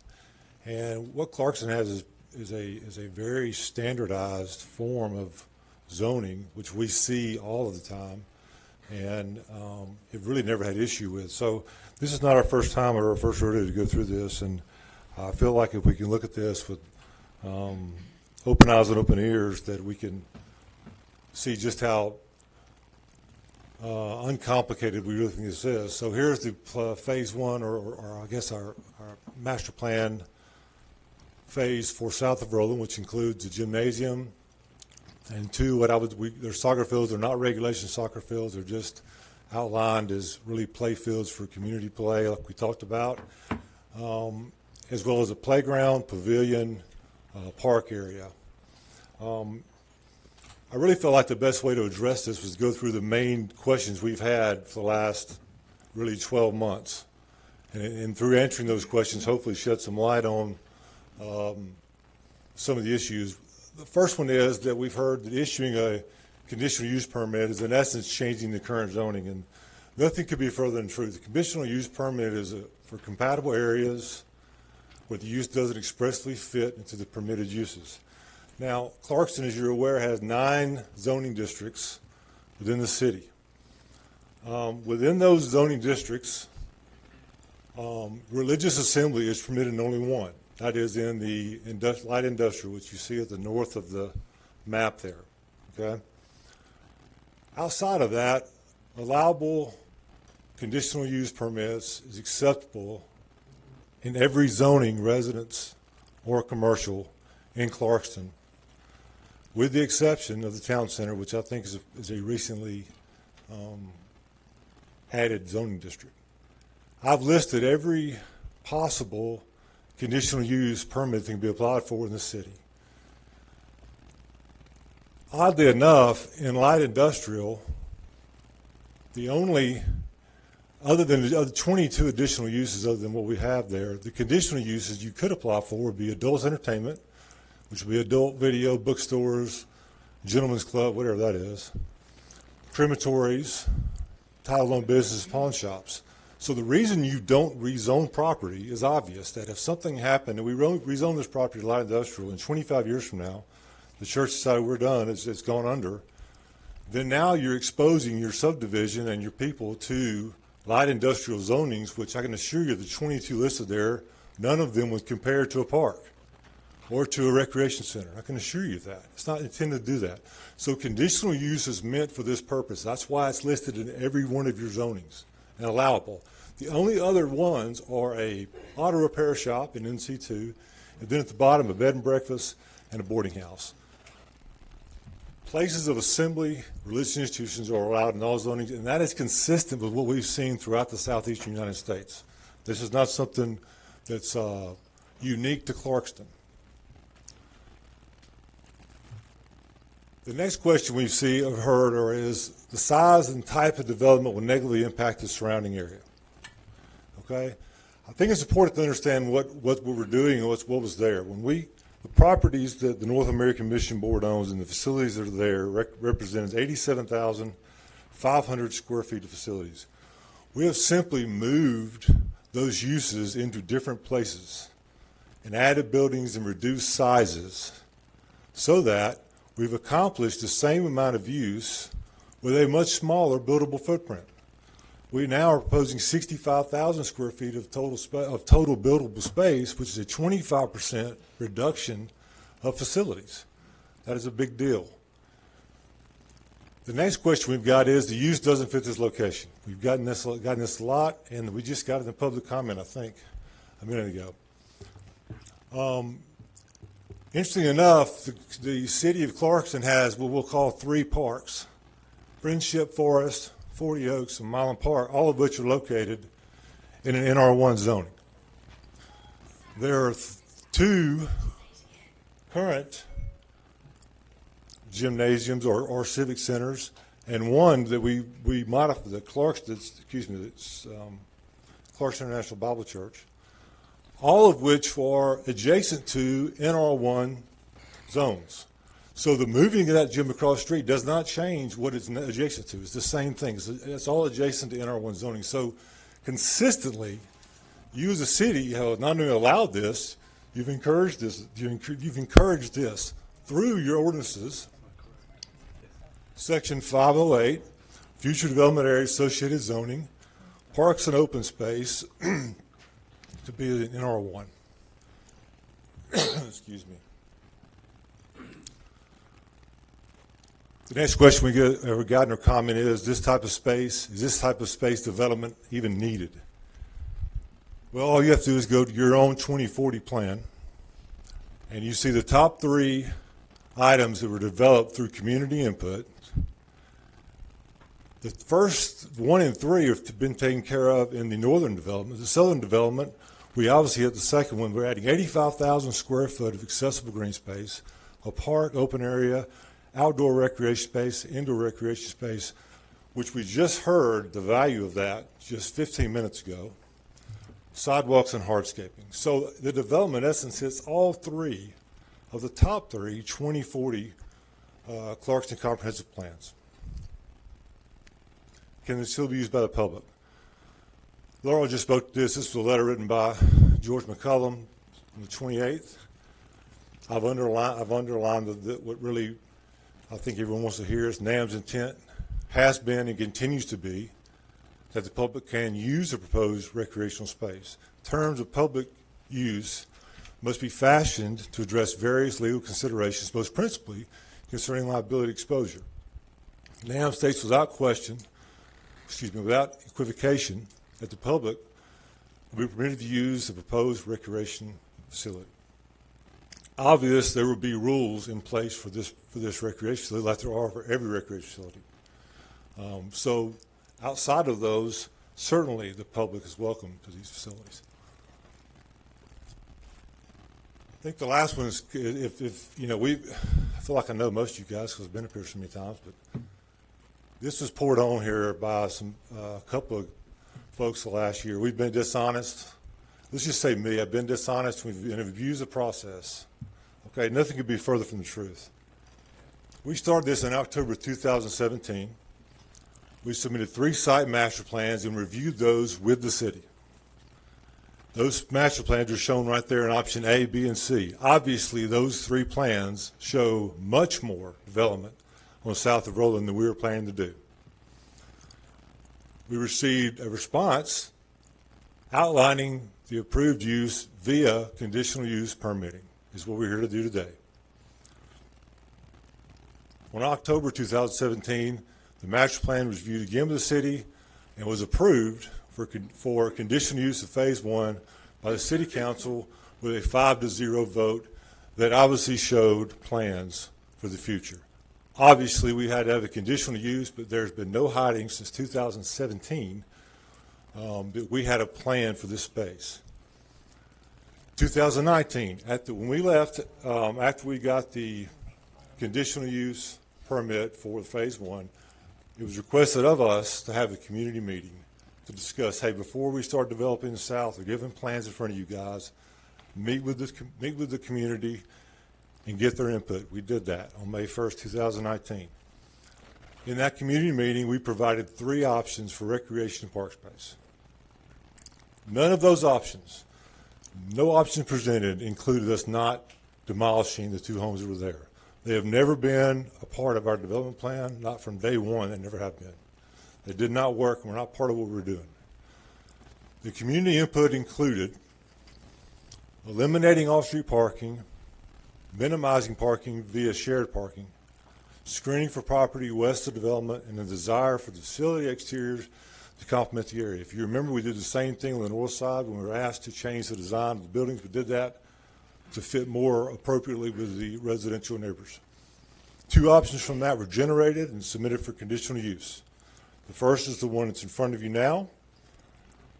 It's one you saw earlier. The second one was one where we had in the plan to abandon Hill Street. We've taken that option off the table. We don't feel like that's a workable plan given where we are. So, with option 1, the community input, we eliminated off-street parking. We used shared parking that's in place, not forgetting that the parking on the north there was taken out by this, asked by us to take out by you guys when we did our northern development to add green space, which we did. And then we've added field screening at the bottom, which will be a combination more than likely of landscaping, some type of fencing to protect our neighbor over there. We also modified our concepts to look, again, more residential feel. So all of those were incorporated. July 25th, we submitted for conditional use permit. January 30th, we had another community review meeting where we had less than 10 people show up. Okay, and of the people that showed up, I'm not sure we had a dissenter in there. I think everyone there was giving positive feedback, as I remember. February 18th, we went in front of planning and zoning.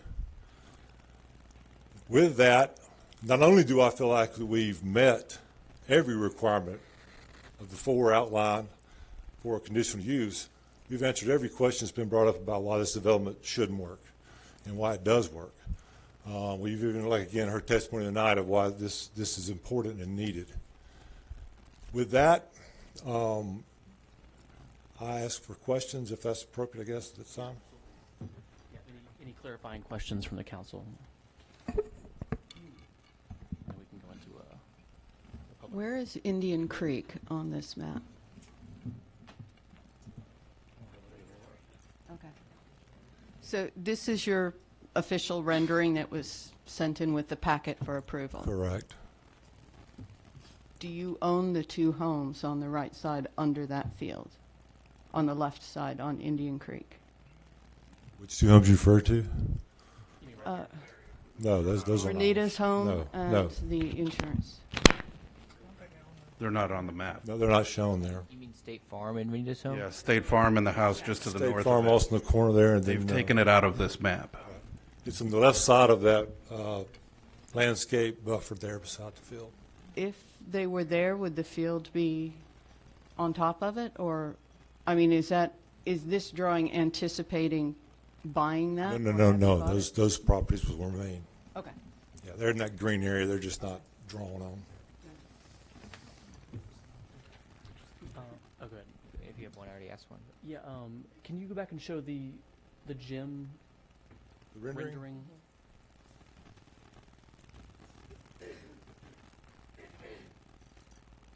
So can you speak about the kind of the concept of designing it this way? It looks kind of like a barn, honestly, or like a very large house, but can you speak to that? Well, there's 2 things that we want to be cognizant of. One is we want to use residential materials that are already in the area. Okay, so we felt like siding was a prominent material used in this area, so we added that. We also want the space to be transparent. We don't want dark places, so there's a lot of glass in the facility or planned to be in the facility. As you can see, the roof lines as well. A lot of gyms have flat roofs, more commercial look, so we obviously went with a more residential pitched roof. Asphalt shingle, again, just trying to fit in. I have a question. Oh, go ahead. You had an option 4 at the May 2019 meeting. Is that no longer on the table? I'm sorry, I missed the first part. The option 4 you had an option 4. Option 4 to build a subdivision? Right. That's no longer on the table. Okay, and on your demonstration, you actually showed us where you took number 3 and moved it across the street? Yes. Okay. Once you crossed the street, you left NC1 and went to NR1? Exactly. Okay. Okay. Yeah, and that's, again, that's the plan. That's obviously hasn't happened. That's where that space would go that was there previous. We converted the Christian Life Center, the gymnasium is there, to worship space. The intent was to take the gym space and put it over here. That's the replacement. Okay, last question. You showed us where in our comprehensive plan that we allow open parks and open space. Is that what you have on your application? Did you do an application for open parks and open space, or athletic field and athletic facility? Well, the definition inside of your zoning districts are pretty confusing in that area. It can be actually a playground seems to work because it allows for athletic equipment and fields. So it seems to me that the intent of the zoning and our intent is to have a park, recreational area, which I've found in multiple locations within your zoning districts. So maybe it's maybe we're mixing words, but I think we're talking about the same thing. Okay, thank you. I have one question real quick. So you talked about, I believe you said that you would need to negotiate for the number of hours that would be open to the public and that some of the time would be needed for the after-school programs. If the council were to table this for a month, would that give enough time? Would you be able to, at the end of that month, be able to negotiate something with the city on which hours would be available, or would that make a difference? I don't think that's possible because of the programs that would be take, for example, there's no way for us to anticipate right now how many kids we'd have in a summer program or how many participants may be involved in something the church is doing.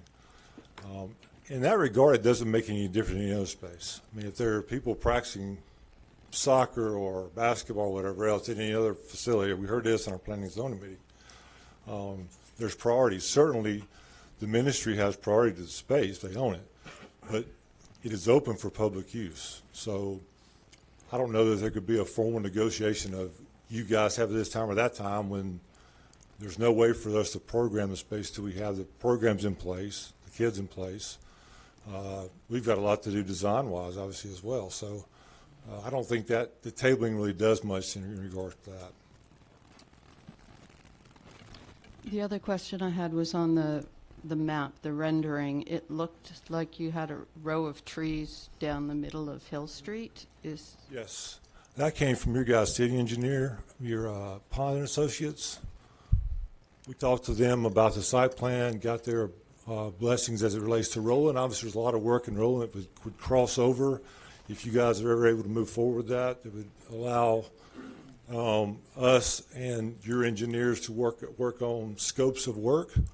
In that, they mentioned that they had a Hill Street option to landscape and add a median to Hill Street. They sent us those files, so those are in there, and that would represent your guys' work, not ours. Did you say is there a screen that's not? Yeah, on the I would say the left, west side. Yeah, exactly. That road right there would be a screen. Okay, but here it's open? That's the plan. The resident on the far upper corner, she has been to both of the meetings we had, and that was her request that we would give some screening there for her. So that was put in specifically for that request. Okay. Oh, like an actual fence? Probably within that landscape, and there's something there to prevent a ball from going in her backyard or whatever. Frisbee. Not necessarily right here. It's not planned that way, but again, I mean, that's not I don't think that would be up for probably. We would be open to hear if someone wanted that. I don't know. Again, I mean, we visualize this as people coming in and out of this park.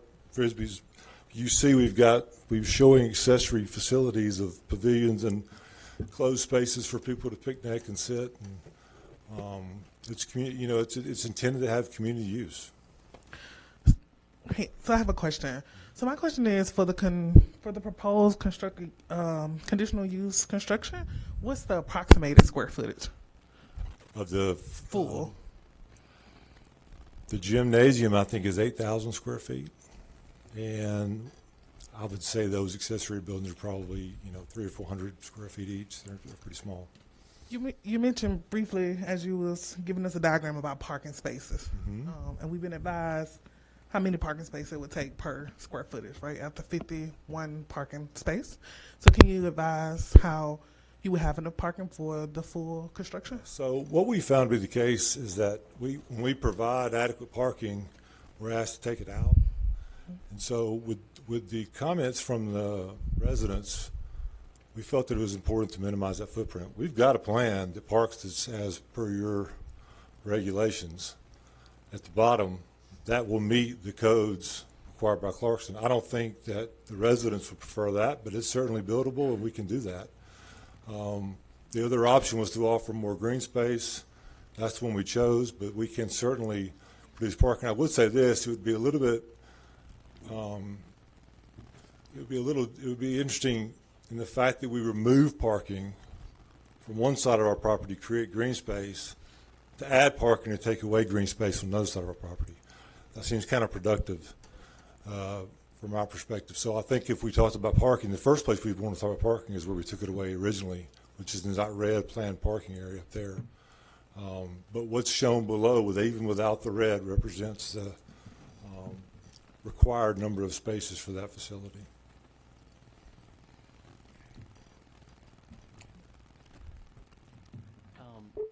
Just one other question. Can you go back to the point that you were making earlier? Just I want to understand. Just if you could restate the line of thinking about the other park green space kind of areas in Clarkston being an NR1. You showed a map.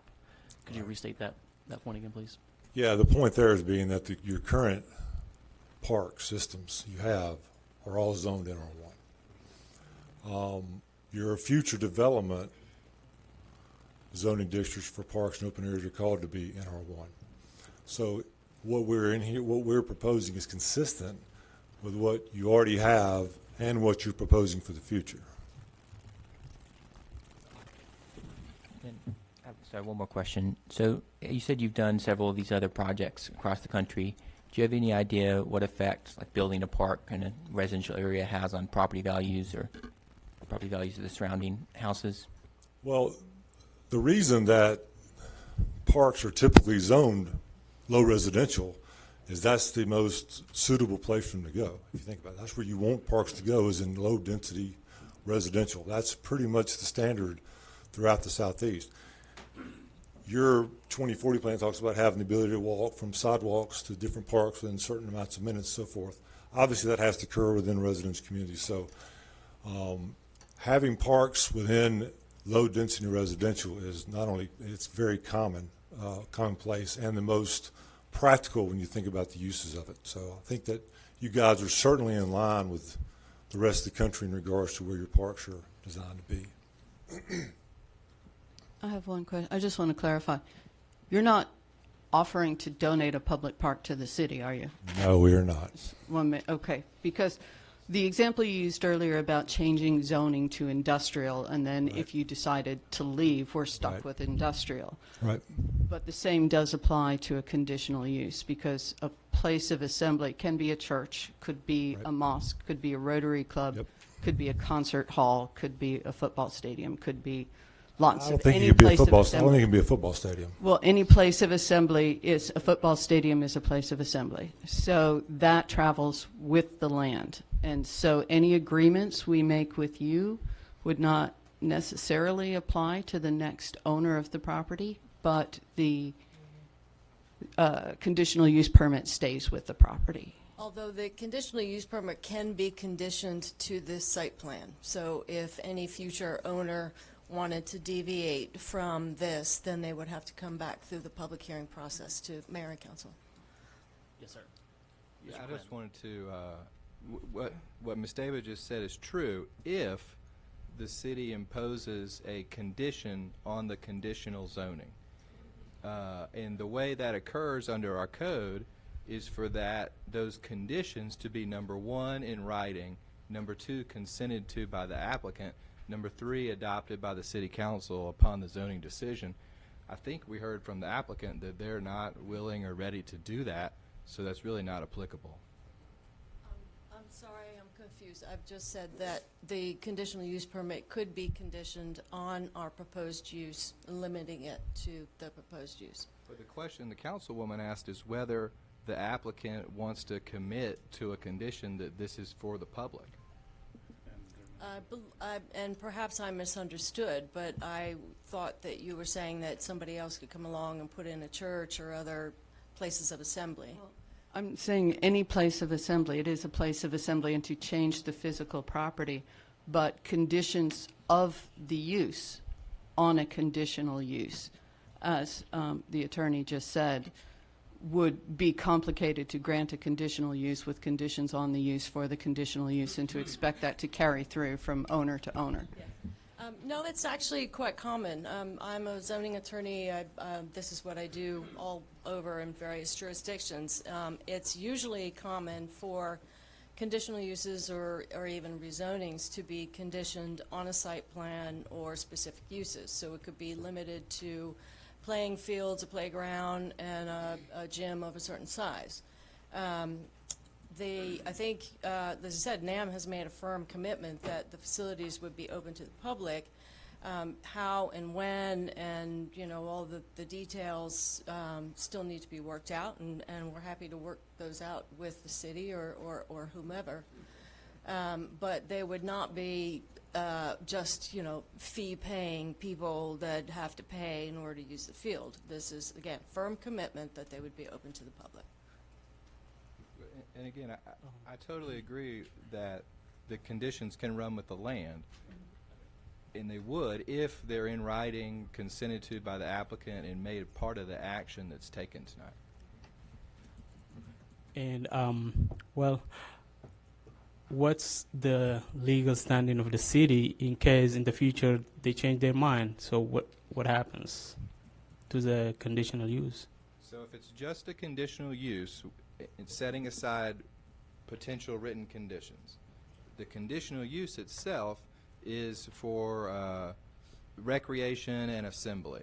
So those other uses, like the Rotarians or whoever, could come in and do a similar use on the same property using a conditional use that was approved tonight, hypothetically. And if it were to be more limited, and it were to apply to a future property owner, the way to accomplish that is for it to be in writing and approved as part of the action tonight.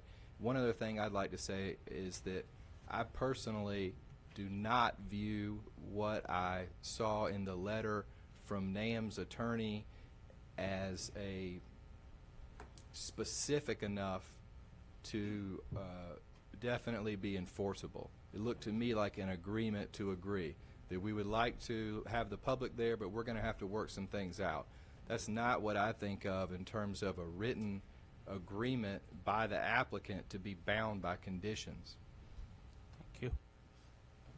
Thanks for clarifying that. Okay, are there any more questions from the council? Okay, all right, we'll open up the public hearing now. Thank you, Ms. Quinn. And so just a reminder of the rules for conducting public hearings. We do have our sign-up sheet. The order in which our rules state is proponents go first. So if you're an opponent, you can go and sit down if you don't mind. Proponents. Oh, okay. Pro. We had it the other way last time. I'm sorry. I don't know why we did it that way. Sorry. The sheet here, I think this is what we passed last year. So the proponents go first. The major rules here for time is equally divided amongst the speakers, a maximum of 3 minutes. So the clerk will keep track of that for each person. And then that there's any unused time remaining, speakers will have an opportunity to speak again within the total time allotted for their side, restarting at the beginning of the registration list. So what that means is we have 7 people who have signed up in opposition, and we have 6 who have signed up to speak in support. And so what we'll do is we'll do 21 minutes for each side. Since there's 6 on the proponent side, if someone at the top wants to finish out the last 3 minutes, you can do that. That will be allowed, and then we'll go on to the opponents. I got a question, Mayor. Just as a caution. So the time allotted for presentation, isn't that supposed to be as part of the proponent's time? They had 12 minutes and 9 seconds. Yeah. So is that going to be added to the proponent's time? I just want to know. Yeah, we can. Yeah, I'm trying to find that section here.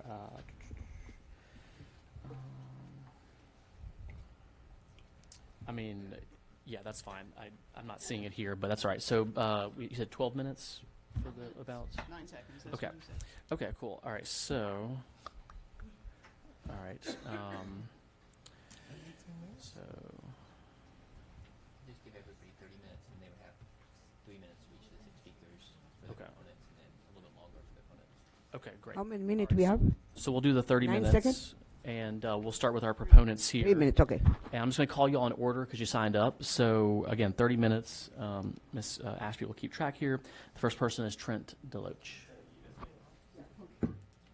Trent Deloach, 1715 Brantford, but also senior pastor of Clarkston International Bible Church. And I'll keep my comments very brief. I think I've shared this multiple times. This is a project that all the members of CIBC are very excited about and think that this development has the potential to serve literally hundreds of people and a lot of families, and especially families with children that need green space, place to go that is safe, that's clean, that's well maintained. And I know there's been some suggestions that we need to do this somewhere else. Well, all the suggestions for somewhere else are outside of Clarkston, and what we want to do is bless and serve and help Clarkston be a great community.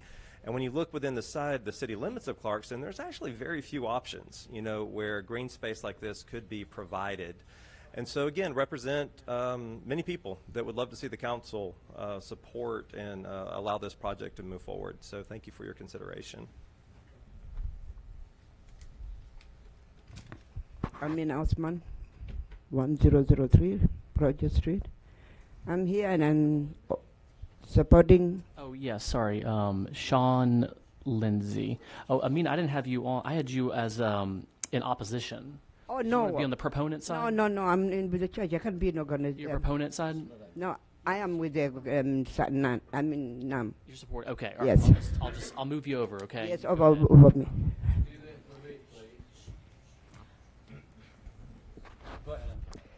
I'm here. I'm supporting soccer field, International Bible Church, Saint Relief, because of our kids. I think few minutes ago you hear about high school kids. Most of them, they need somewhere to come in. Who are living here, they want to have a soccer field and gym in this area. So we need soccer field and gym, and I'm here to support the church. Thank you. All right. And then next we have Sean Lindsay. I didn't even sign up because I didn't realize like opposing or whatever. Yeah, I'm she's not not on allowed to either speak. side. I just want to know, it's not for public use, right? I mean, we talked about that, and they don't seem to want to give us a clear, direct answer. They want to run around and say, "Oh, we'll decide that later." Yep. But I don't like that idea. I think we need to, set some boundaries and say, okay, yes, we can use this, for the public, or we're going to put a fence around it. Okay. Thank you. Thank you. All right. Yeah. All right. Back to order. Sean Lindsay. Hello, I'm Sean Lindsay. I live 800 feet from the proposed space, albeit it's through a backyard, so I'd have to walk around farther than 800 feet. But yeah, I'm a pediatrician, internal medicine doctor here in Clarkston, and Clarkston, we're blessed to have a beautiful community. I'm thankful that most of the residents do not look like me, but I'm in this unique position where I get to advocate for more people than just myself. And as a physician, having more recreational space, I talked about this in the Planning and Zoning Committee meeting, but having more recreational space does give opportunities. It gets, point of fact kids off of the street and away from maybe doing things that they would be doing otherwise. But the life skills that they learn with teamwork and building self-esteem, increasing health outcomes by decreasing number of adverse childhood experiences is just overwhelming. I know that Councilwoman Hopkins, working at the Emory School of Medicine, is very aware of just the importance of recreational activity for kids. I'm thankful that Vice Mayor Yasu has been serving on multiple different facets of health and increasing the health for Clarkston. This is a great opportunity to do that, and it's just a great opportunity to make an impact. And the sorry, I'm in the world of doctors so much.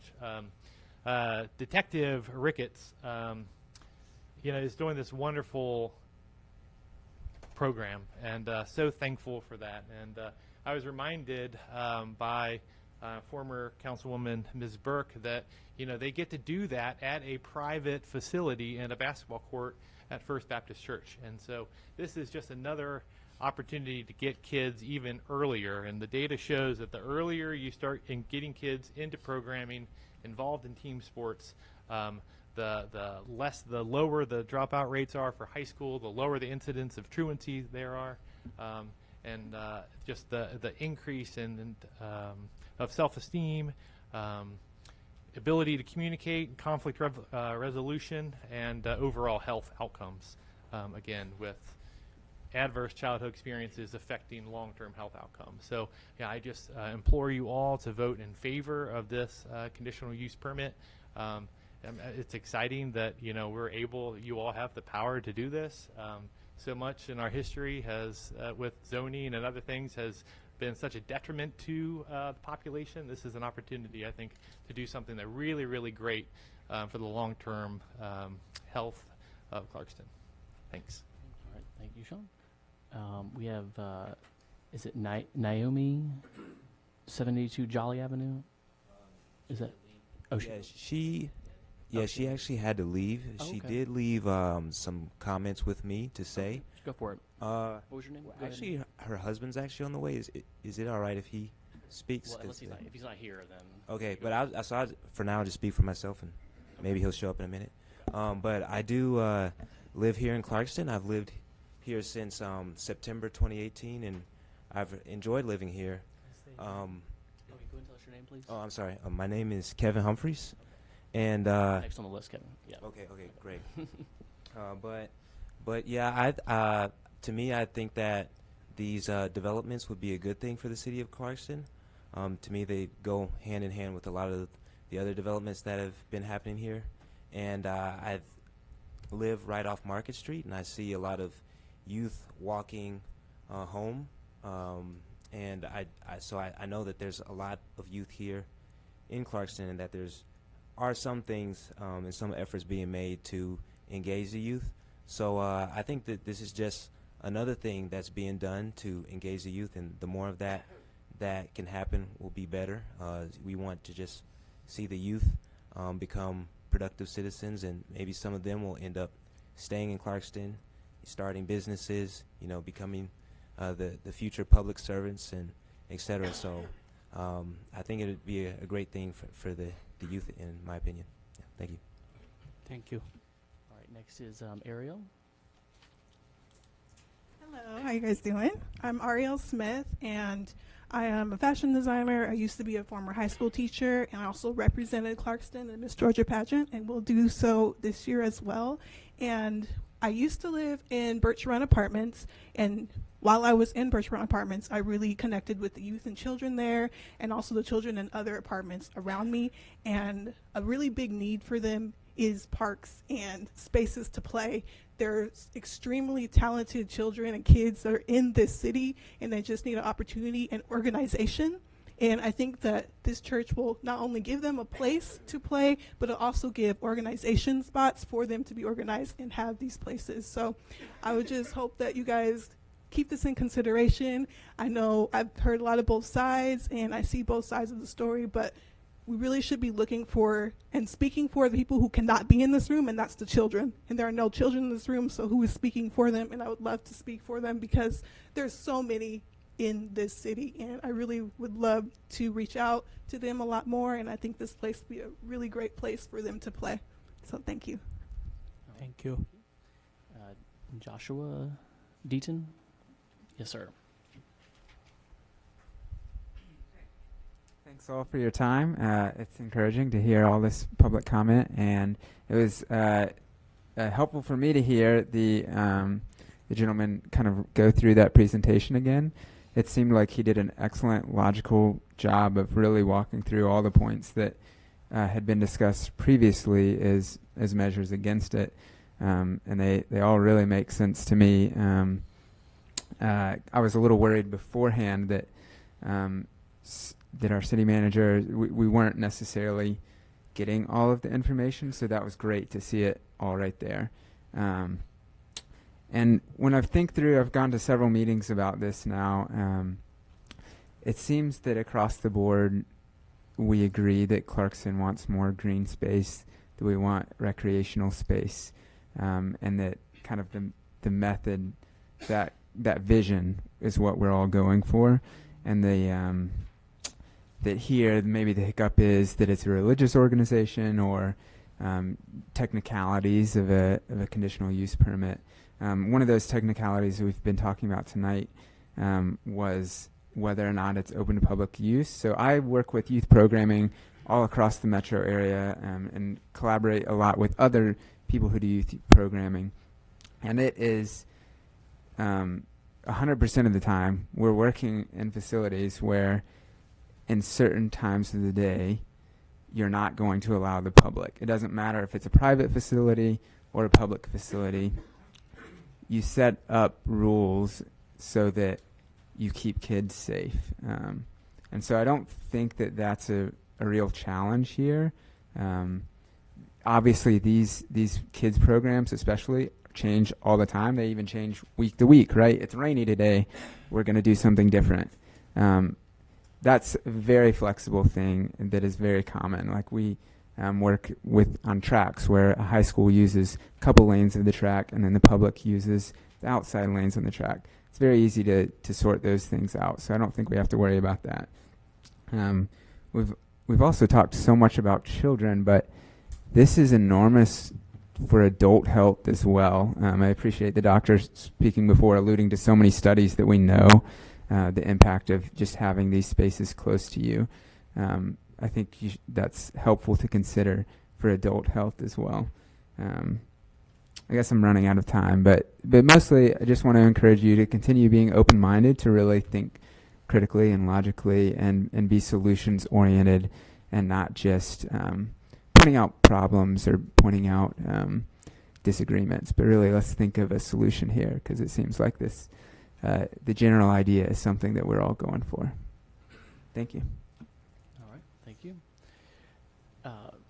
Did Naomi come? Okay. Okay, yeah. Would he like to speak? Sure. Okay. How much time is left on the proponent side? 2 minutes, 12 seconds. Okay. There you go. You can finish it out. Oh, yes. All right. Sorry. Just a point of order. Can I ask if that 12 minutes included questions from City Council? That was the presentation. Just the presentation itself? Okay, thank you. I think we can give them a few more minutes because there were a couple of intrusions who were not proponents, so I think that's not going to be a problem. Yeah, sure. We can. He's the last one, so go for it. Yes, sir. Go introduce yourself, please. Hey, my name's Kyle Bowers. I'm Naomi's husband. My wife and I live on an apartment complex near Roland, off Jolly Avenue, and one of the big issues that we have, I know, in our complex is just lack of space for kids to play in. We have, majority of our neighbor kids all play in the parking lot of our apartment complex. So the leasing office has sent out letters just trying to get kids to not play in the parking lot, and have said that there's been some kids that have gotten hit. I just basically just want to say we need more space here for kids to be able to play and have a free space. We just had our first son. He's 1.5 years, so he'll be coming along the ranks of that similar kind of population. Yeah, I think having more opportunity, more space to be able to have for kids to play and in a safe place where it's not, just in parking lots where people are backing up and driving 30 miles per hour through, parking lots and stuff is, yeah, I think it would be awesome. Great. Yeah. Thank you very much. Yeah. Thank you. All right. Was there any additional time left? No. Okay. All right. Very good. All right. We'll close the proponent section, and we have we'll open up our opponent section, opposition opponents, and first we have Miss Susan Hood.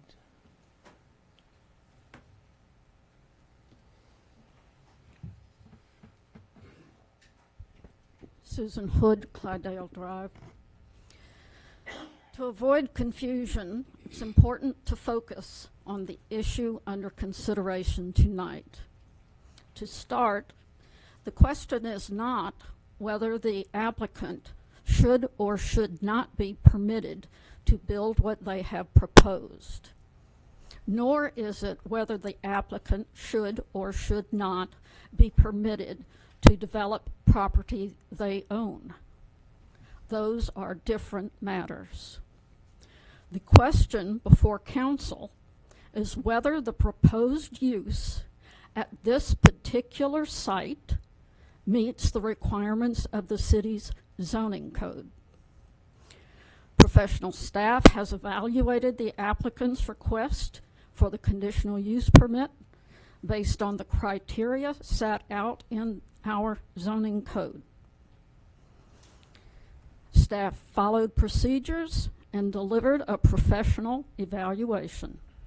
Based on this, staff recommended denial of the conditional use permit.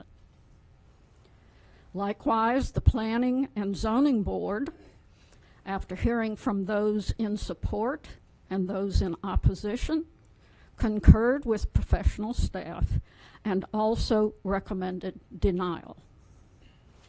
Other considerations in opposition to or in favor of the applicant's request, such as who the applicant is, one's personal views, and what actions have taken place before, are not relevant to the question at hand. Citizens have the expectation that elected officials will uphold the regulations that govern their community. To do otherwise is to break the trust between citizens and the public servants who are elected to represent them. I urge members of the City Council to follow the recommendations of professional staff and the Planning and Zoning Board and deny this request.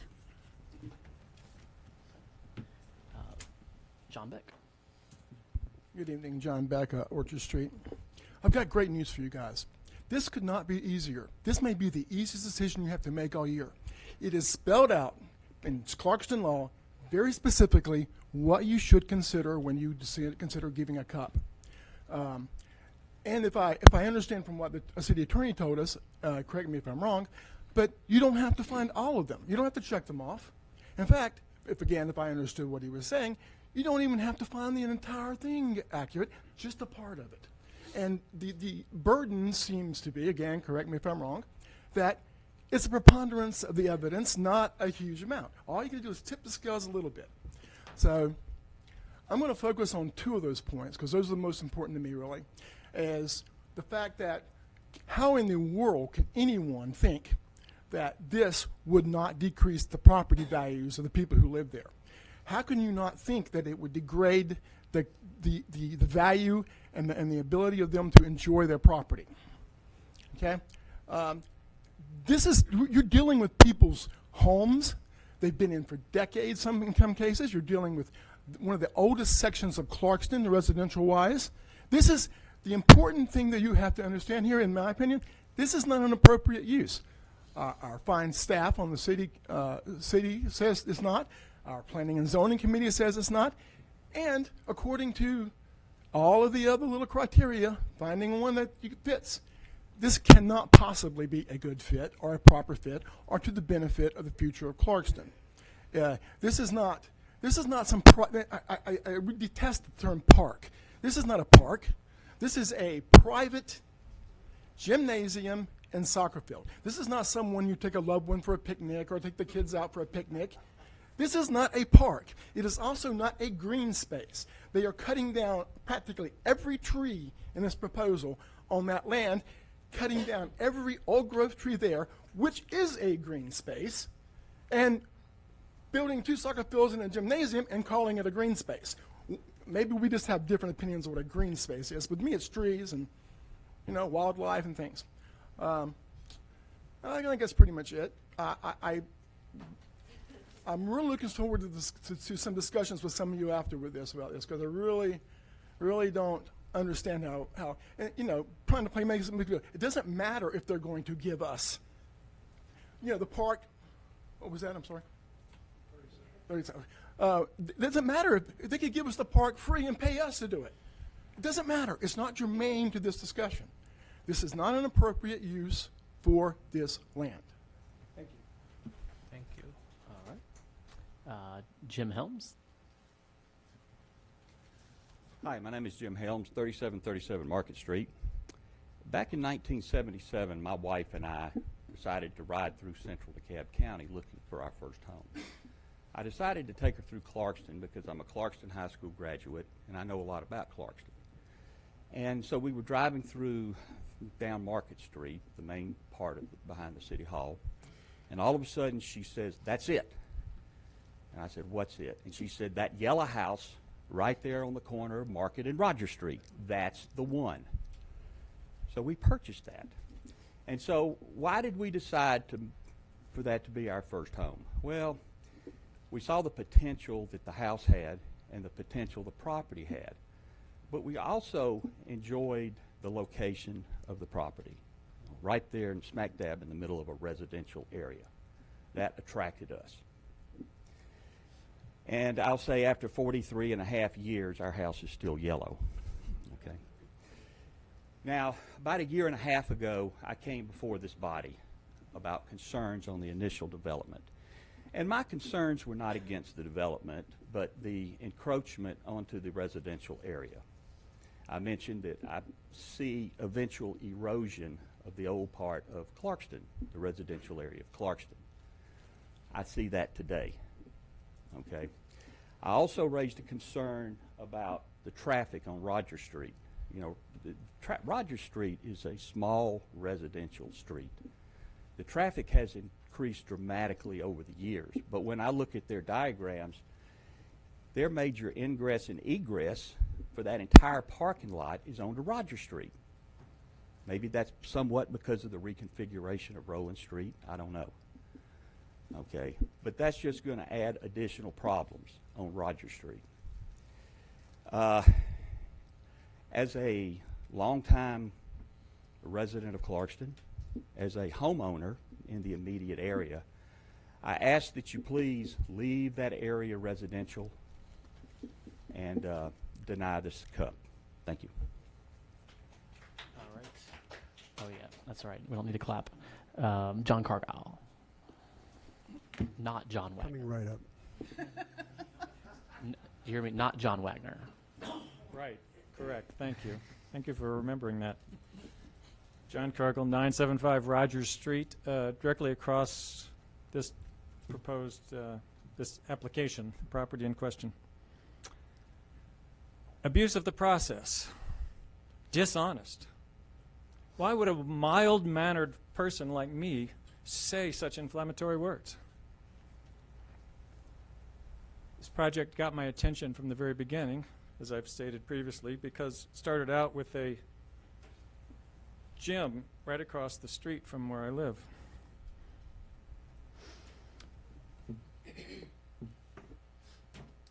At the final hearing before this body for the planned unit development proposal, I objected to the project on the grounds that the application did not include the property now in question.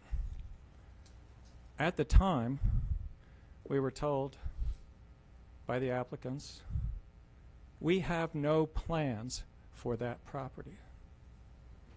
Does anyone else remember that? And yet, there were plans for that property before that proposal, and there were plans for that property after that proposal, and the plans were, although changed, they were remarkably similar, involving soccer fields, gyms, playgrounds, etc. Then at a citizens meeting, the one held in the converted gymnasium, so they already had a gymnasium, but now they want a gymnasium. We were told by the applicants, we will not seek rezoning of that residential property. They're not seeking rezoning, they're asking for a conditional use permit. If they were seeking rezoning, they could get a soccer field, a playground, and a gymnasium. But under a conditional use permit, they could get a soccer field, a gymnasium, and a playground. So really the difference is words as opposed to when you're talking about what did they promise to the citizens.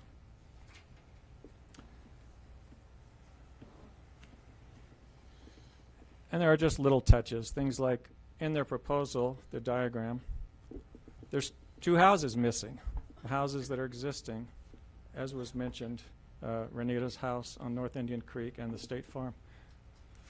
Why would that not appear? And why would there just be green space there instead of those two houses? Little things like that bother me, which is why I use such inflammatory language. From the very beginning, I think this project was too large for the property under consideration. I just think they purchased the wrong property. It doesn't belong here. Please deny the proposal. Thank you, John. Dean Moore. Dean Moore, Rayford Trail.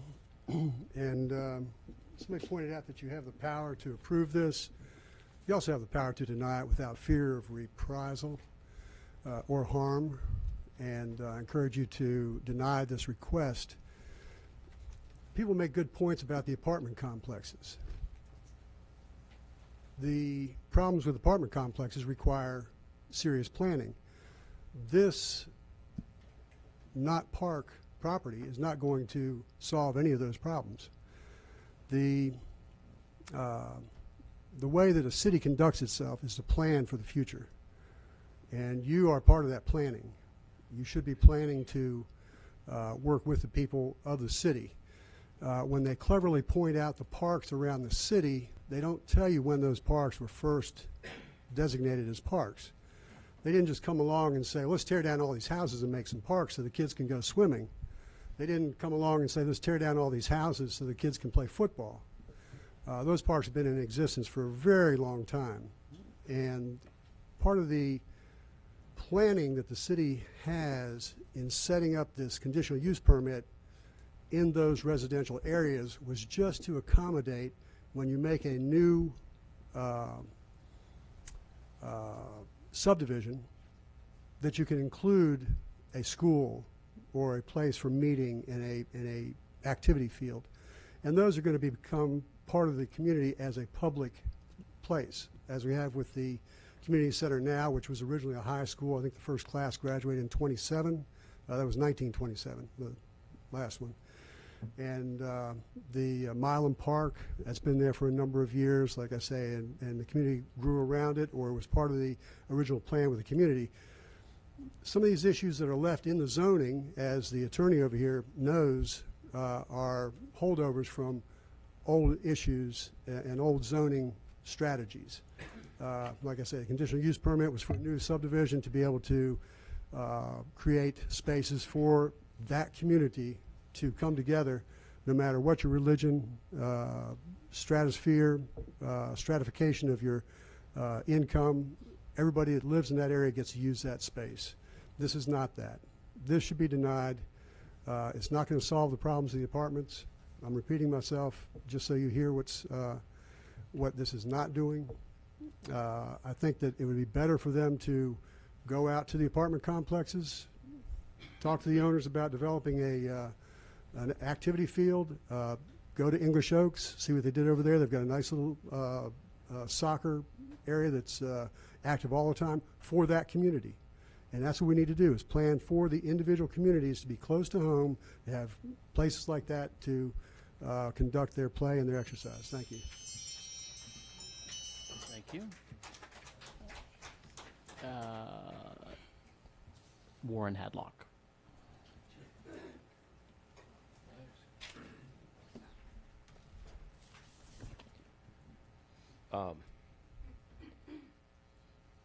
I was sitting there listening to you guys discuss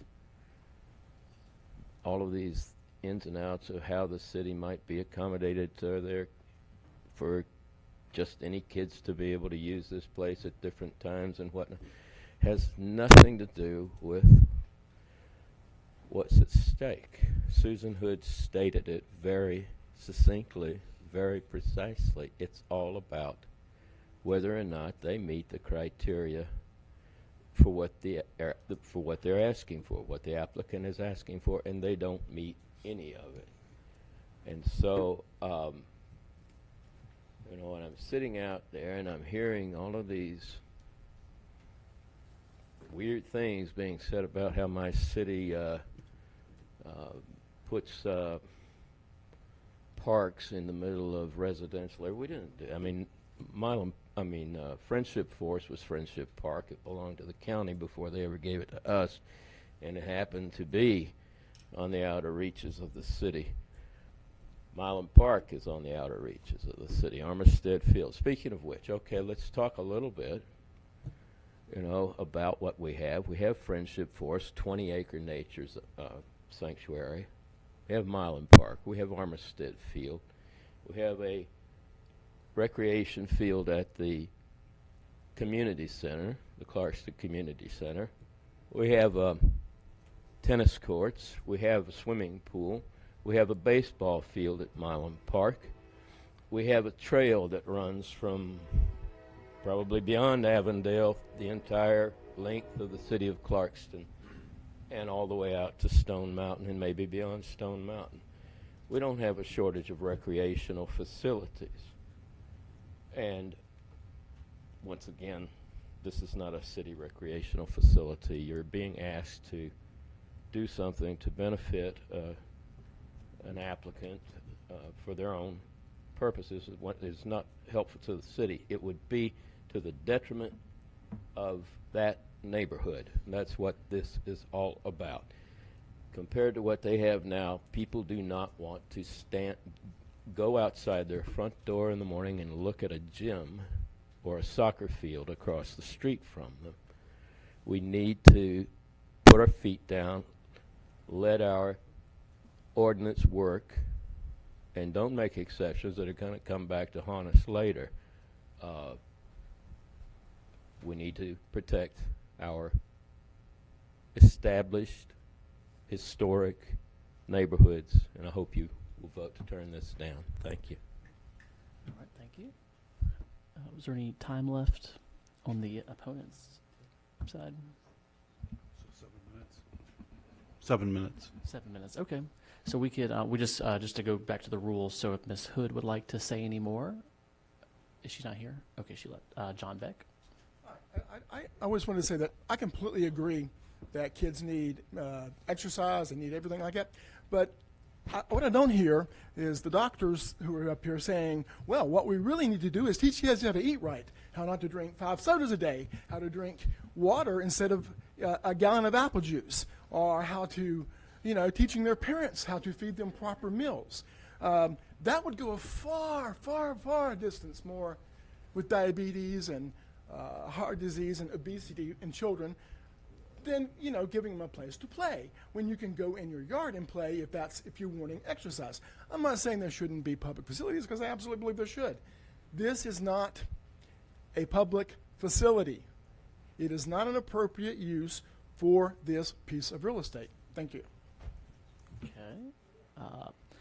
All right, next on the list, Jim Helms. Anything else? Nothing else. John Cargill. All right, Dean Moore. Oh, yeah. Oh, and Pat, you were on the list, but since you spoke at public, yeah. If Dean would like to let you jump in front of him, that'd be okay.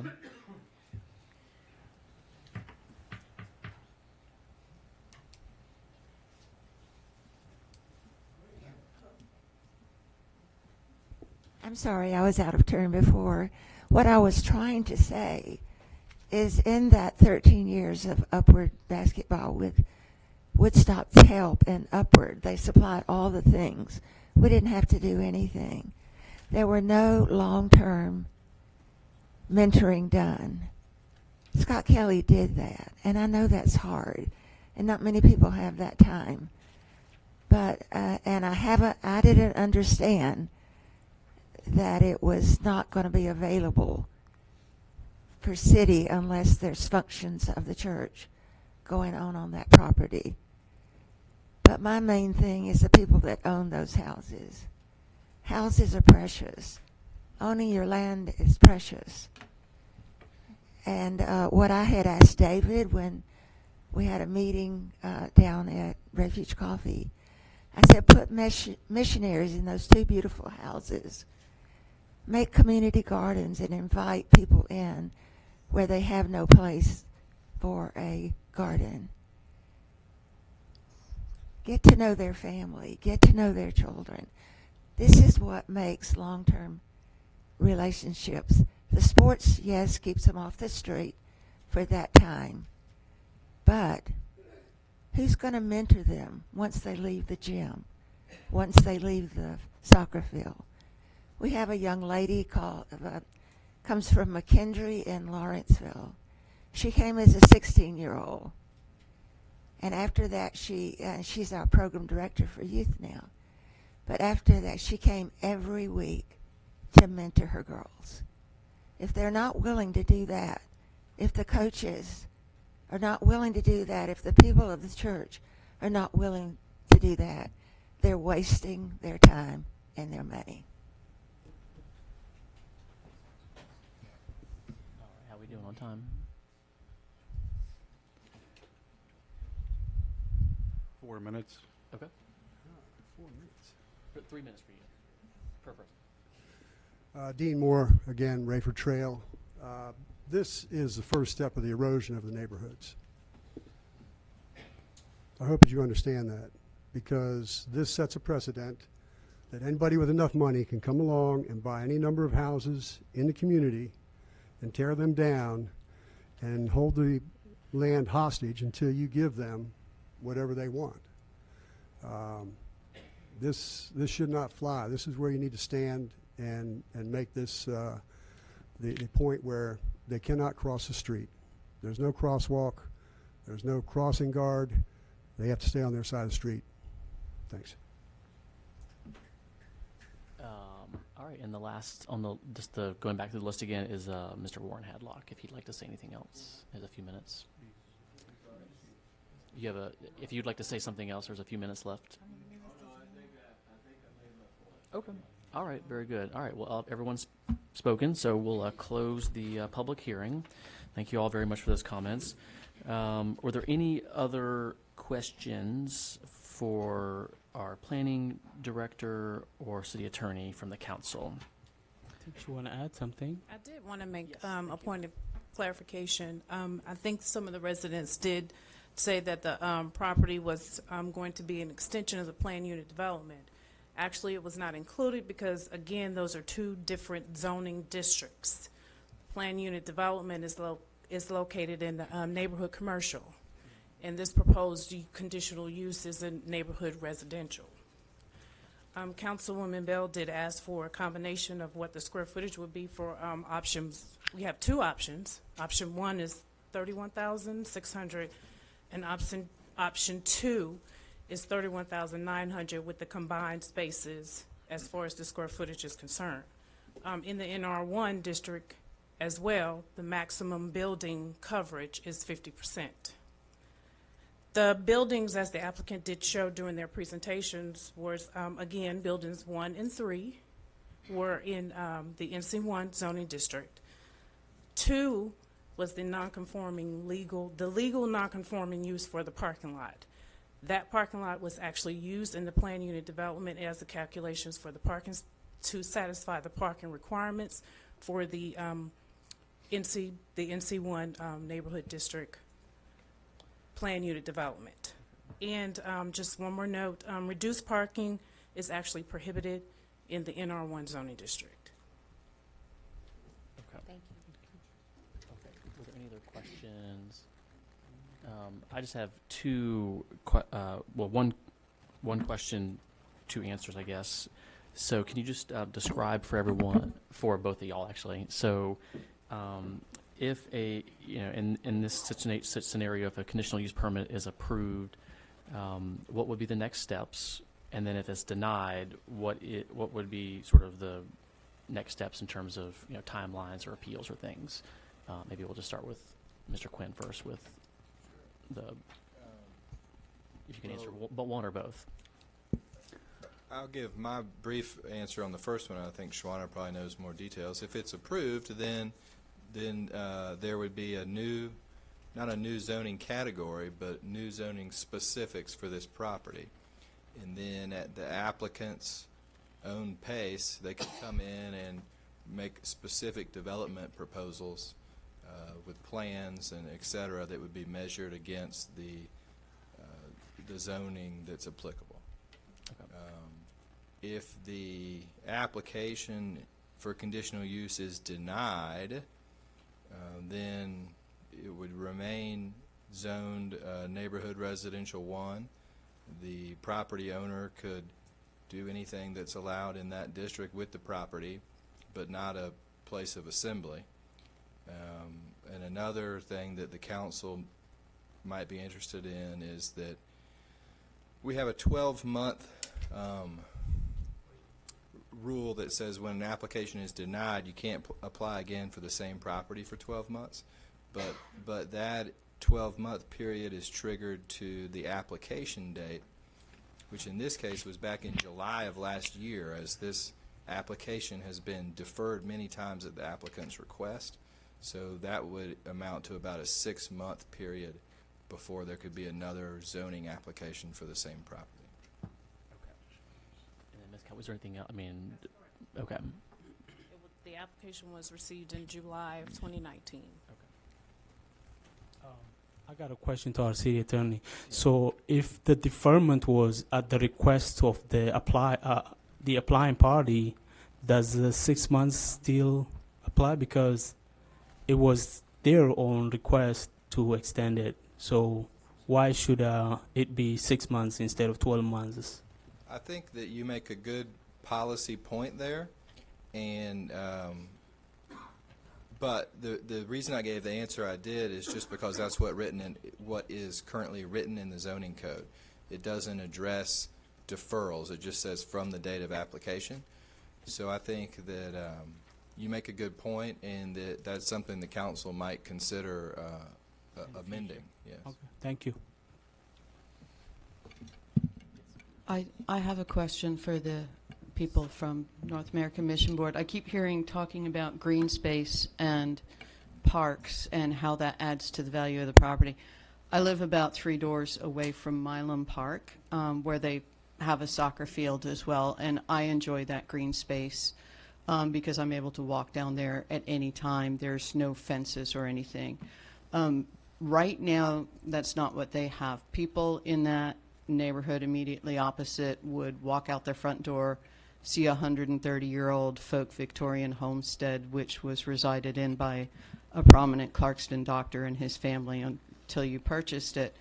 Now, I think the proposition there for a while was that they would walk out and see a 30-foot by 100-foot gym wall or something, and that idea was taken down. But now, then they had walk out and see an 8-foot fence by 100-foot that was a giant billboard, and now that was taken down, but they still have this 8-foot opaque fence where people were able to see all the green space, to see right across Clarkston to Refuge Coffee, would you consider as an option of zoning to go completely fence-free? You talking about the construction fence? Yeah. Is there now? Yeah, but That's- after the soccer fields, or what if there were to be sports things? There are no proposed fences shown on that plan. None. That what's there now is for construction safety. Okay. And that's all it's for. Okay. All right. Seeing no other questions, I will open the floor for a motion. And I think Mr. I have a Garrett's motion. got Mr. No, you can do yours first. Okay. All right. Go for it. Vice Mayor Yasu is recognized. I move to deny the request from the North American Mission Board of the Southern Baptist Convention Incorporated for the conditional use permit for the properties located at 961 Rowland Street and 3671 Hill Street because they would not meet the 4 criteria that are as was recommended by our city staff and our planning and zoning committee. Yep, and that's it. Okay. Motion. I second that. All right. We got a motion and a second. Open the floor for discussion. And I just want to add that I definitely appreciate the passion of the community in making sure that our kids have activity centers. I am definitely all going to support and push for this as long as I'm in the council. In the future, we're going to work, and I would love to continue working with all the churches in the community, making sure that we have another alternative in the near future. But I want to say thank you so much for all those people, both sides, whether they support it or not, who emailed us and who talked to us on the phone and who told us what their position is. And this is definitely not going to be the end of this discussion, and we're going to make sure we continue the conversation on activity centers for our use. So I definitely agree with Councilman Yasu. I respect both sides of the issue. I don't think it's an easy decision.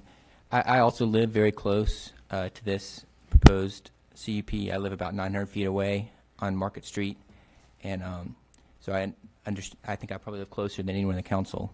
And I do think that there is value being near green space. There's a reason why the East Avenue developer wanted to do development right by Milam Park. There's a reason why property around parks is more valuable than property that's far from parks, just because it is desirable for property values to be near the green space. And I do think that this is not as dramatic a change to the property as some people have said. There was a gym that's been nearby that property for about 40 years, I believe, prior to this, and the gym is essentially being moved about 200 feet. So I don't see that as a radical change in the property, because everyone who bought their property bought it knowing that there was a gym very close by. Everyone that bought their property there knew that there were several churches close by. Everyone that bought the property there knew there was a police station close by. There's been a State Farm in that corner close by. So I don't feel like this is as radical a change of eroding a residential area as some people are saying. And I do think that it's important to have more recreational space for kids. And I know some people are saying put it in another place, but anywhere you put it in Clarkston, it's going to be near a residential area. That's just the reality. If you put it near an apartment, it'll be near an apartment. So what you're basically saying is the homeowners, we don't want kids playing near us, but we don't mind having kids playing near apartments or playing other places. So you're essentially saying that we should offload this onto probably lower income residents in apartments.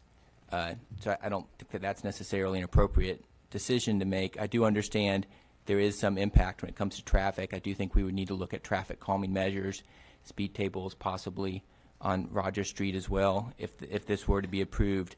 But I do think it would be beneficial for the youth of Clarkston. I think it's kind of an interesting point that one of the speakers who signed up to be pro, Naomi Chin, had to leave because she had a 1.5-year-old that can't stay up till 10 p.m. And so the people that can be here at 10 p.m. are generally the ones that don't have little kids or that don't have kids they have to go home to at night. So I feel like you have to think about the perspective of the people that cannot be here, that can't make it to these meetings, the people that live in apartments, the kids that are playing in the parking lots. And I just ultimately think that it would be beneficial to have more green space. And I do agree with what Josh Deaton said, that other facilities have worked out sharing the space. the First Baptist has worked out sharing the space, and we just heard from Detective Rickert that I believe he said, quote, if the kids have nothing to do, they'll find something to do.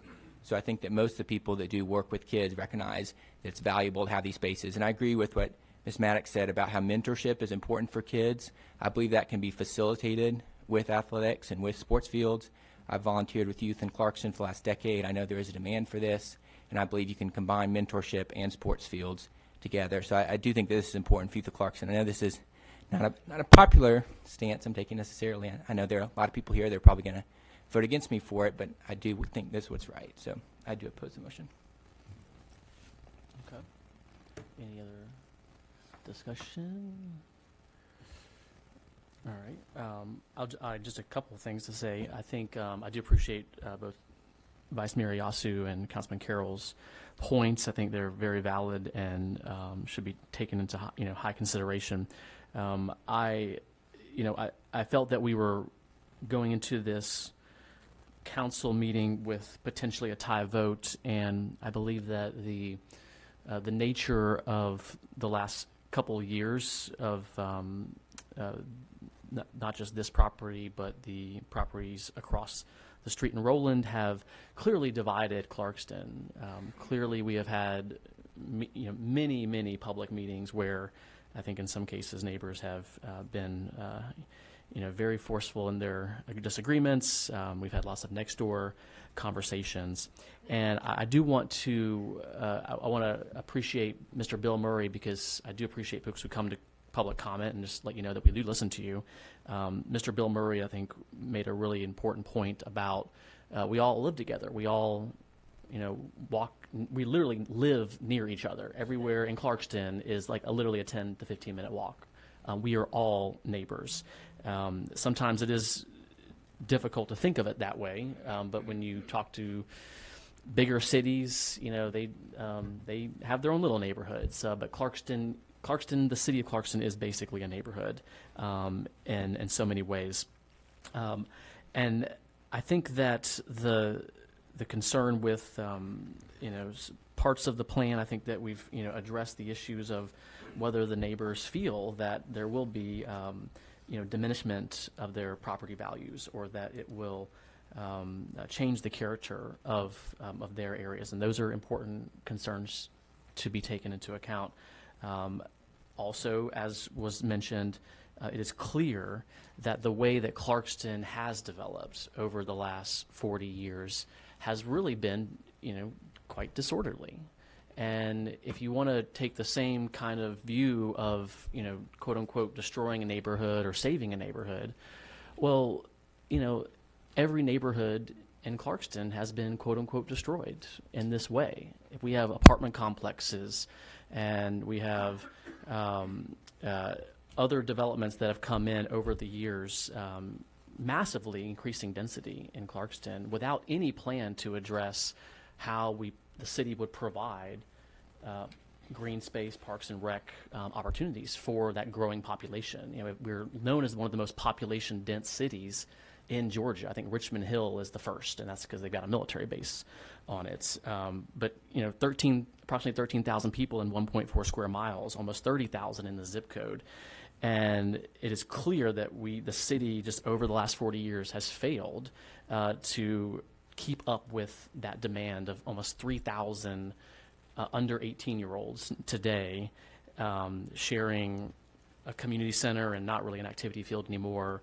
Friendship Forest is improved, so that's a positive thing, and one soccer field, and then formerly 2 basketball courts, one at International Bible Church and the Clarkston First Baptist Church. We're down to 1 public basketball field, basketball court. And so I think part of this is subjective. Clearly, we have some objective criteria that are important to debate and important to consider. I do feel that whether we were going to table this item or deny the CUP, as Mr. Ayasu, our Vice Mayor, pointed out, is still an opportunity to continue this conversation. We know that the North American Mission Board is maybe halfway through their work on across from Roland Street. I think this is an opportunity kind of to cool off, quite frankly. I think that provides an opportunity for the Roland Street side to be completed. I don't know what can be done in R1 in the meantime. It's I guess it'll presumably be an open green space with trees. That's a nice thing. I think that we can get to a yes. I think we can get to what a lot of the neighbors want, and that's to preserve a semblance of what they, moved into, while also addressing the concerns of the church's mission and the things that the church had provided for, over 30 years with the basketball gym. I think that we can get there, and this might be an opportunity for us to take a pause, to continue to have these conversations, to keep having those conversations until we can get to something that both sides, all sides, there's probably multiple, 3 or 4 different sides, to get us to what will be a resolution that is what the community wants, what the city wants, what has been laid out in our 2040 plan. We do have conflicting goals in our 2040 plan, and this is difficult because we put a lot of public comment and a lot of public meetings into the development of that. So I want to appreciate the work that the council has been doing to listen to the residents, to have public meetings, and to continue to commit to have this conversation, as our Vice Mayor pointed out. Any other discussion or comments? Well, I'll just make this statement. So thank you for everybody that presented. Thank you for everybody that emailed me, whether they're against it or for it. What I will say is that, I think I'm the only planner up here, or the only one with a planning background. So planning is very technical. And with that being, I'm only looking at the application, what was applied for as it relates to the request for the CUP. To support the church mission and for church-related activities. And then I'm also looking at what the conditional use in our charter allows, as well as the LCI and the comprehensive plan, and what many residents gave input for. So I just want to say thank you to everybody that gave me input thus far. All right, thank you. All right, seeing no other discussion, we have a motion and a second. So all in favor of the motion, please raise your hand. Say aye. Aye. Yes, the motion is denied. That's right. Okay, and any opposed? Opposed. Okay, motion carries 5-1. All right, thank you all very much for that. We'll move on to the next item, item G2. And item G2, let's turn to this packet here. All right, so we do have our advisory committees, and thank you everyone for coming. We're going to keep going on with business, but thank you all for being here if you have to go.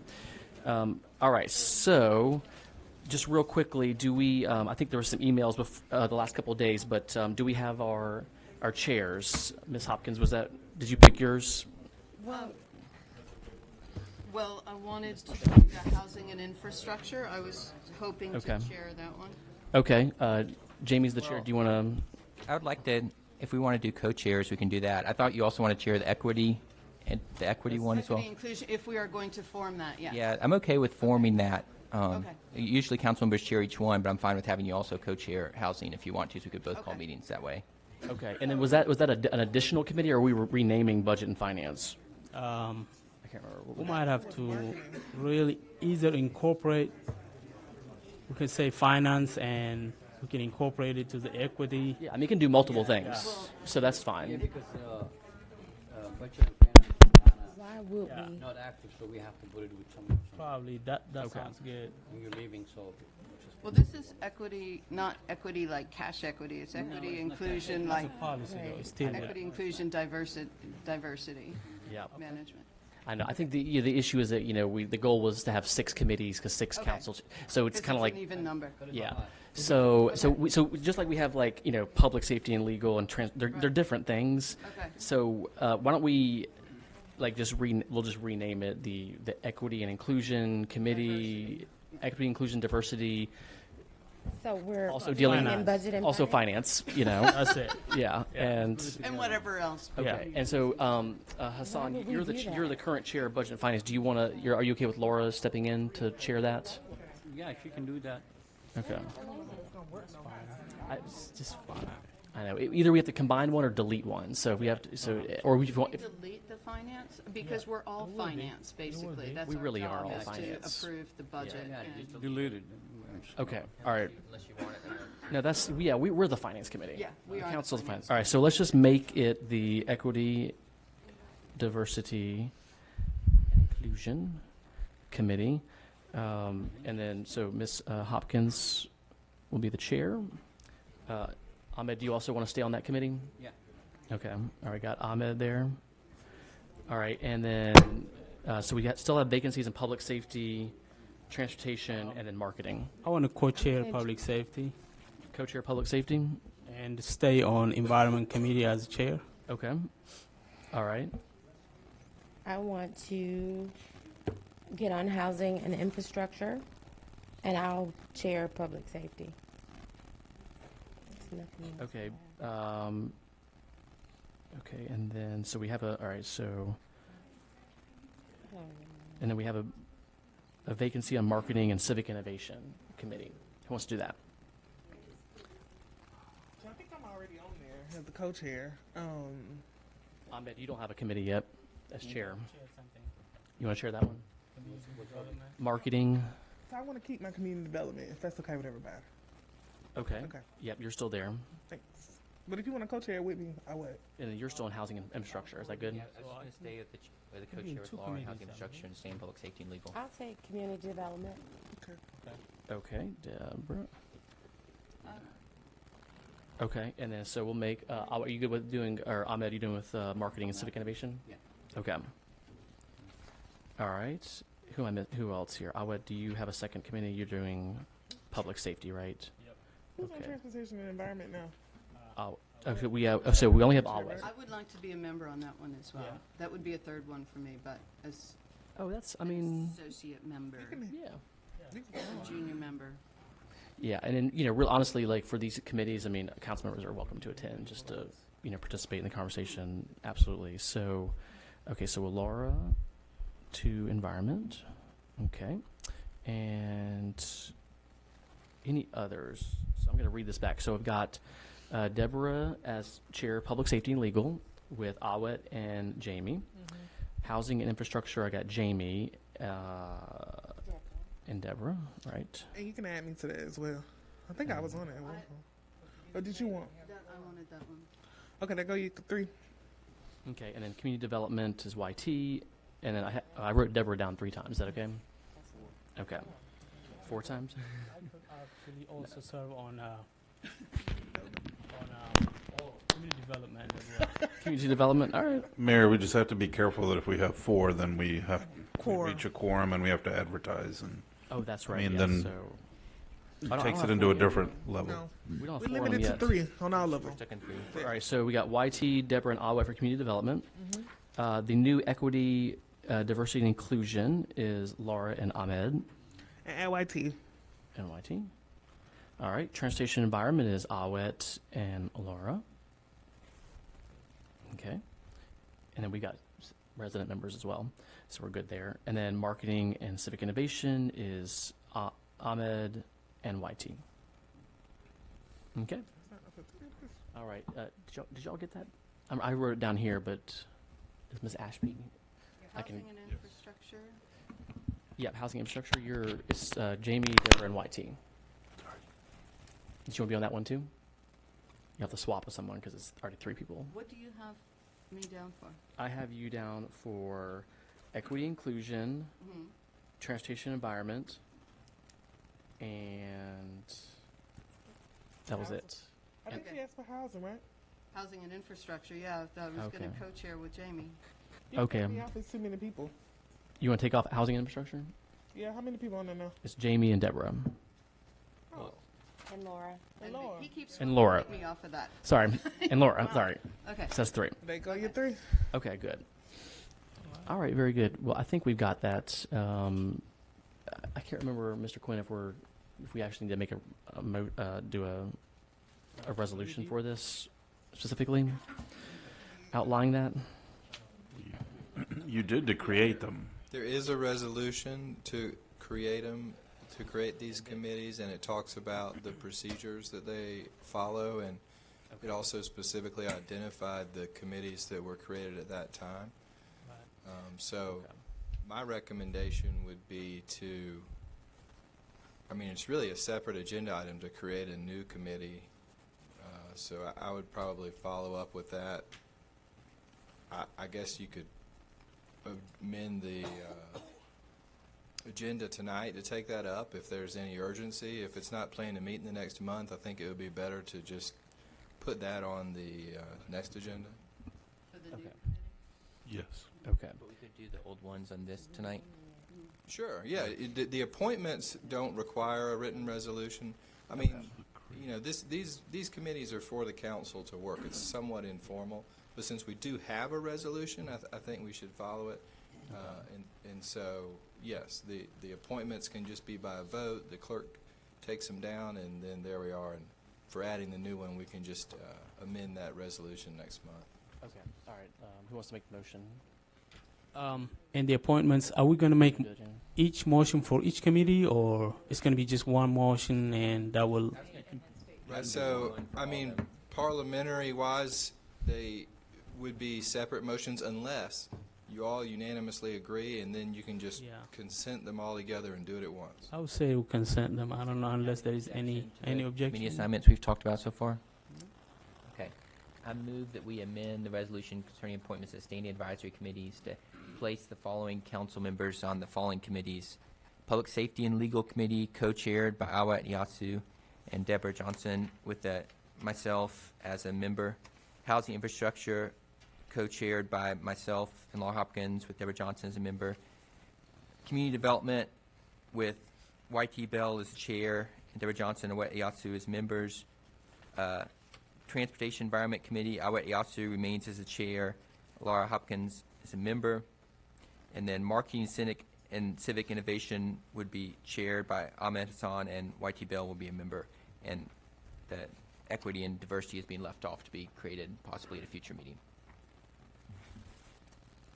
Okay. All right. Is there a second? I second. Second. Any discussion? Okay. All in favor of the motion, raise your hand, say aye. Aye. All right. Motion carries. Thank you very much. All right. Item G3, appoint the CDA members. And so tonight. Mr. Mayor, I'd like to make a motion to change that agenda item. Okay. I think it's too late to do that, but what are you trying to change to? To not move forward with the CDA at all right now. Okay. Well, just to clarify, so the only action really for the council is to make an appointment for the one council member. So is there a reason why you want to delay on that? I think we need to not move forward with the CDA right now. I think we're in great jeopardy of questions of our integrity, and I don't think it would help to build relationships with the city at this moment. I'm sorry, build relationships with the what? With our constituents, with our people. Well, we could. Deborah Johnson, Deborah, did you say you wanted to be on the CDA, or at some point in the future? Is that right? That is correct. Okay. Do you want to move forward with it tonight? I can wait. We don't have anything pressing. I can wait. Do you want a second? I second. Well, we can. Well, I mean, we don't have to amend the agenda. We can just not move forward. You can just table the item if that's what you want to do. That's fine. Yeah. You can table the item if you want. Okay. Yep. But that's up to all of you. All right, so is that the motion? Go Quinn. ahead and motion to table. So just a little bit of parliamentary procedure. The agenda is really set at the beginning of the meeting. So I think that what the councilman wants to accomplish can be accomplished. And the proper parliamentary motion would be to defer this item to the next meeting or some other meeting. Yeah. Okay. Or just vote, or the motion could be to appoint no one. if that's what you want. And if that has a majority support, then that would get you to the same place.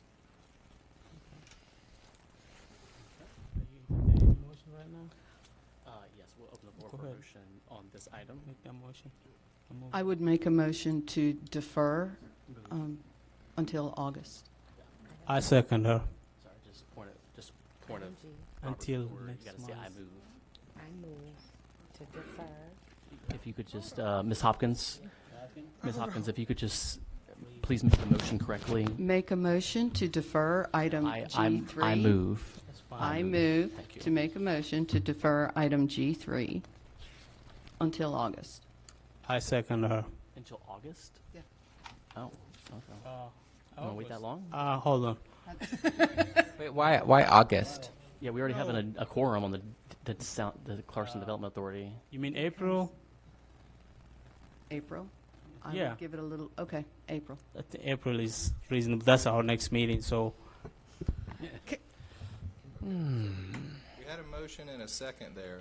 No, April or not for August. I did not realize it was going to be August. I would really not second that. I'll take that back if that's going to be the date. You want to amend your motion? So that motion failed unless someone else wants to second. Okay, motion failed. Now there's another opportunity to. Floor is open. So I make a motion. I move. I move that we continue to appoint the members of the Clarkston Development Authority.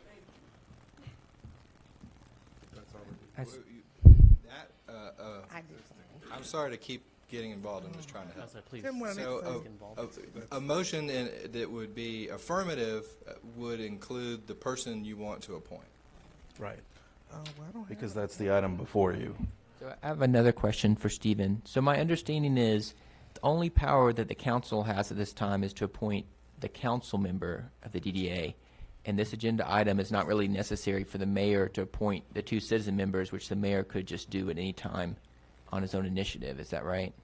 That is correct. So like tonight, after the council meeting, the mayor could go home and send an email to the clerk saying, I want to appoint, Jimmy Smith and Jenny Jones to the DDA, and no matter what we voted on tabling here today, those two people would then join the DDA.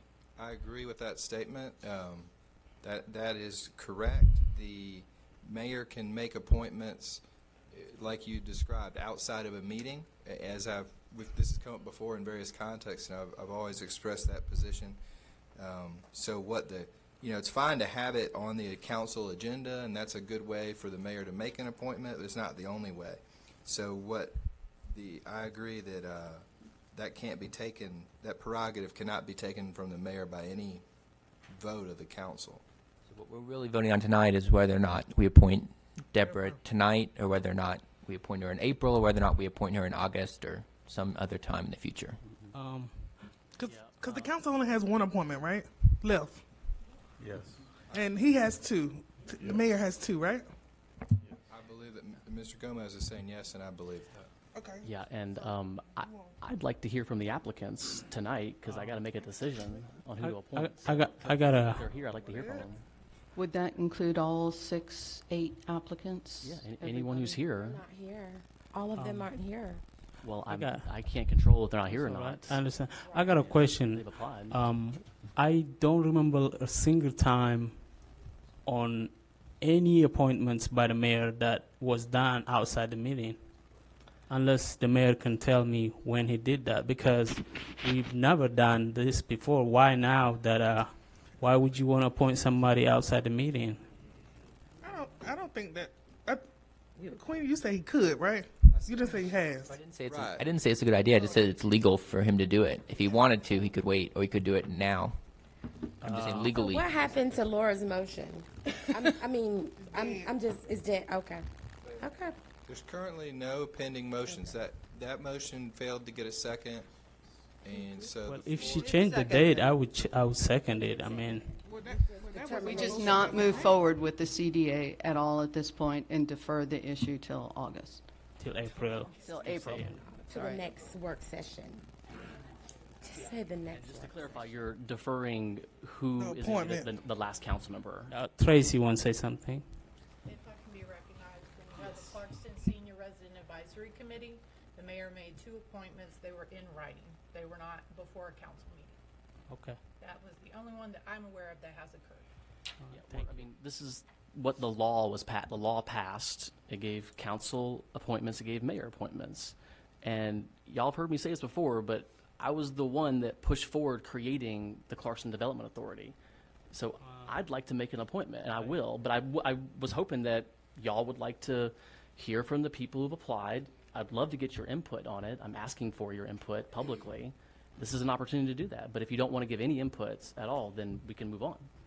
It's not really the input or not, but that we don't want to say we don't want to hear people, but the point is there was confusion or misunderstanding in part of our public as to the cutoff date or as to the application when they were supposed to submit it or not. But I think I understand that we need to move with the, I mean, as a member of the DDA, I definitely want to see this, formed. I'm not saying until August, but I think one more month is not going to hurt. Okay, well, again, y'all could wait a month to decide who on council is going to be the person. That's up to y'all. Mr. Quinn, just a point of clarity here, where in the act that was passed and signed by the governor on May 3rd, 2017, does it say that we have to go through an application process and we have to set deadlines? I don't recall those being addressed. No, I think that's just been part of the city's practice, is what it appears. Yeah, absolutely. The and process and the practice. Yeah, and so, Ms. Ashby, how long have we been advertising for these appointment positions? September? Since at least October of 2019. I believe the questions that have come up is the most recent advertisement had an end date of February 18th to meet the agenda deadline for that work session in February, tonight's council meeting. That's what that date was for, but the advertising has began, as we stated, at least since October. And what has happened is there have been 3 applications that have been submitted within the last 26 hours, 30 hours. And I think that's the question and the concern that was raised at least earlier by one resident, that how does that happen? The council has not set a drop, this is the beginning, this is the end for a lot of the committees, at least in the 14 months that I've been here. Right. And just to be completely clear in what's occurred. Yeah, we're just following the rules here and what the law lays out. And then, look, we talked about at the work session last week, that we asked people to still apply. And I'm glad that we've got, I think, 6 applications. And I've looked through all the resumes, and I was hoping that we could hear from everyone who applied tonight if they're here. But if you guys want to move on, we can. Can you? So does she need to read it again, or we just assume that April is the next? Okay. All right. I'll open the floor for a motion. Let's go ahead and state it again. I have a motion. Okay. Yes. So I move that we appoint Deborah Johnson to the Clarkston Development Authority. All right. A second. I don't really see a benefit to delaying Deborah Johnson's appointment because she has. Deborah, you don't have the training yet, do you? So you would have to go get the training whenever you're appointed. So all we're really doing is giving you a head start to find time to get the training. I accept. So. Okay. All right. Any more discussion? Okay. All in favor of the motion to appoint Deborah Johnson as the additional council member for the Clarkston Development Authority, raise your hand and say aye. Aye. Okay. And then 1 abstention. Okay. Motion carries. 5 to 1 abstention. All right. Next item, we have the approval of a moratorium on storage companies. Yep. Councilwoman Bell. So we talked about this at the work session in regards to Stephen, Mr. Quinn. I need to define it correctly. Sure. This is about the storage.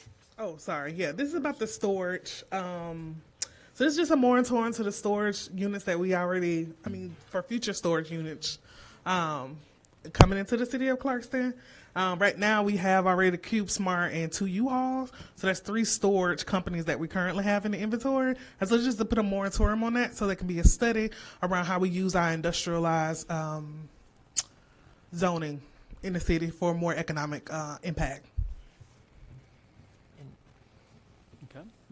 Yes. I would second it, and I would just say that we, as you know, as Ms. Coe just announced, we are doing a study on a zoning rewrite, and so I think a moratorium may be a prudent step while we complete the study. And at the end of the study, we may decide we need less, or we need them in a different space, or some other use for them, or we may decide no, we don't need any more self-storage or mini warehouse. But I think it's prudent to do a moratorium while we do the study and make that decision.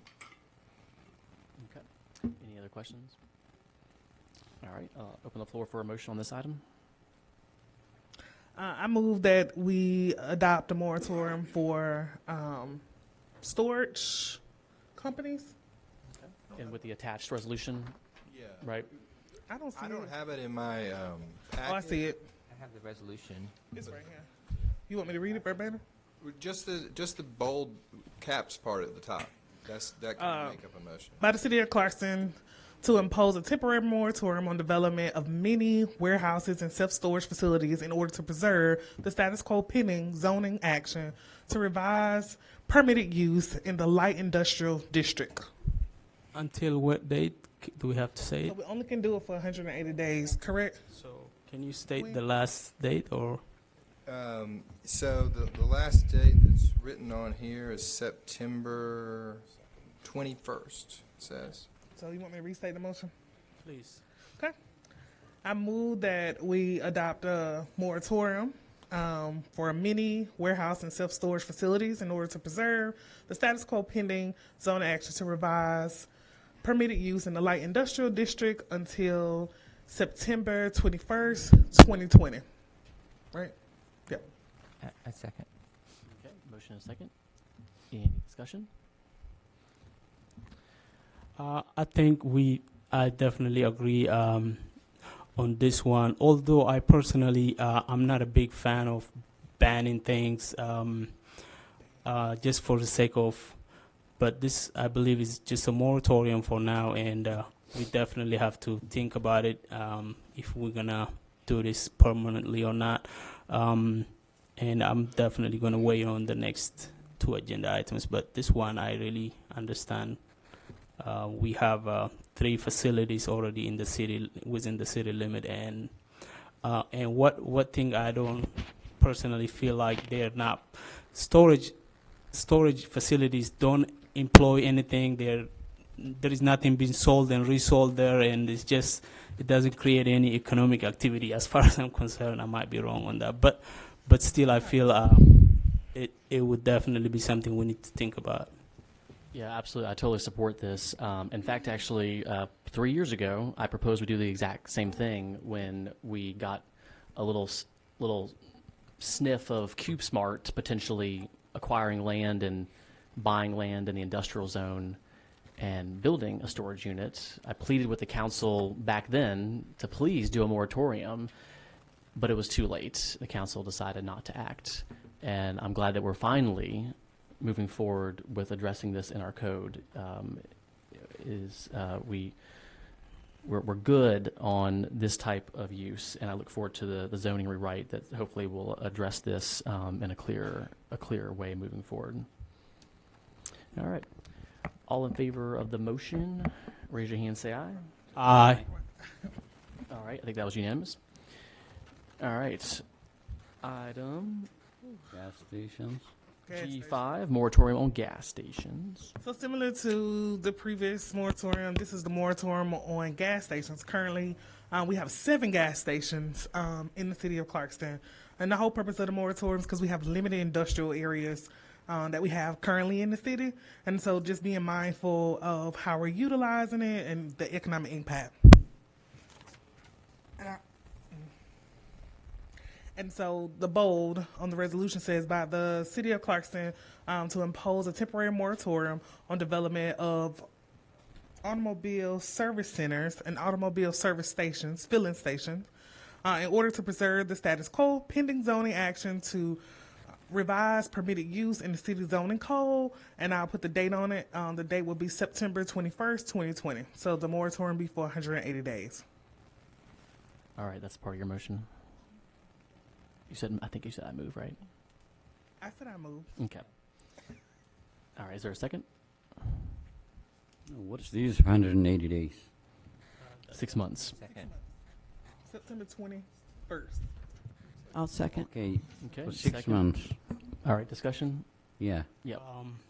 Go ahead. Ahmed? Okay, go ahead, sir. No. We already have 6 gas stations, right? 7. 7. 8. 8. Oh, because this one down here at the corner by Brockett, it ain't open yet. It's not open yet. Yeah. So 7 current ones.